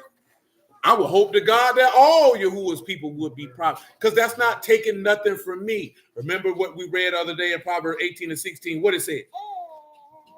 A man's gift make room for him. So if ain't no room being made for you, guess what that means? You ain't got no gift. And if you ain't got no gift, guess what that means? You ain't got no spirit. Guess what that means? Yahusha don't fool with you. You know what I'm saying? Because listen, if the Lord give you a gift, no man could restrict your ability to magnify that gift. You can't say, oh, he won't let me do. What do you mean? That don't make sense, man. He said, that's why I feared the Black Panthers. Yeah, why they feared, indeed. They got to understand something, right? If every person in this room was filled with the Spirit and went to prophesying, what does that take away from me? Guess what that means? If everybody in here go to prophesying, that means every person in here will be edified. What does edified mean by definition? Built up. So that means you gave information that would be of value to benefit to every person in the room. That don't take nothing away from me. That's going to do what for me? That's going to add to me. If I added to you and he prophesied, now that added to me. Now he do it, that add to him. See, dudes see that because they hold. So now him at the end of the day. At the end of the day, Yahuwah gets esteemed, the Abba gets esteemed, the people get edified, value is transferred one from another. That's a beautiful thing. But when you're dealing with weak men, when you're dealing with men who are insecure with low self-esteem, they see that as a threat. They claim they want people to be equal, but in really, they want to be here. They want to be here. Man, anybody who preach the word for real, man, they will want every man in their congregation to be filled with the Spirit. That means they soul saved. You know what I mean? But, you know, niggas is niggas. So it is what it is. Peace, Brother Omar. So hallelujah for Yahushua in the word. I bless y'all the house of Elohim in the name of Yahushua. I appreciate y'all. Hey, I got something to mention before y'all get up. Clubhouse can catch it. I'll put it in a group chat for y'all. And I can back channel some of that information later. But again, I bless y'all the house of Elohim in the name of Yahushua. I love y'all, appreciate y'all. Yahuwah willing. Shalom, 10K. Shalom, Sister Virginia. We will be back at it on Wednesday. And until that time. All right, y'all. So check this out, right?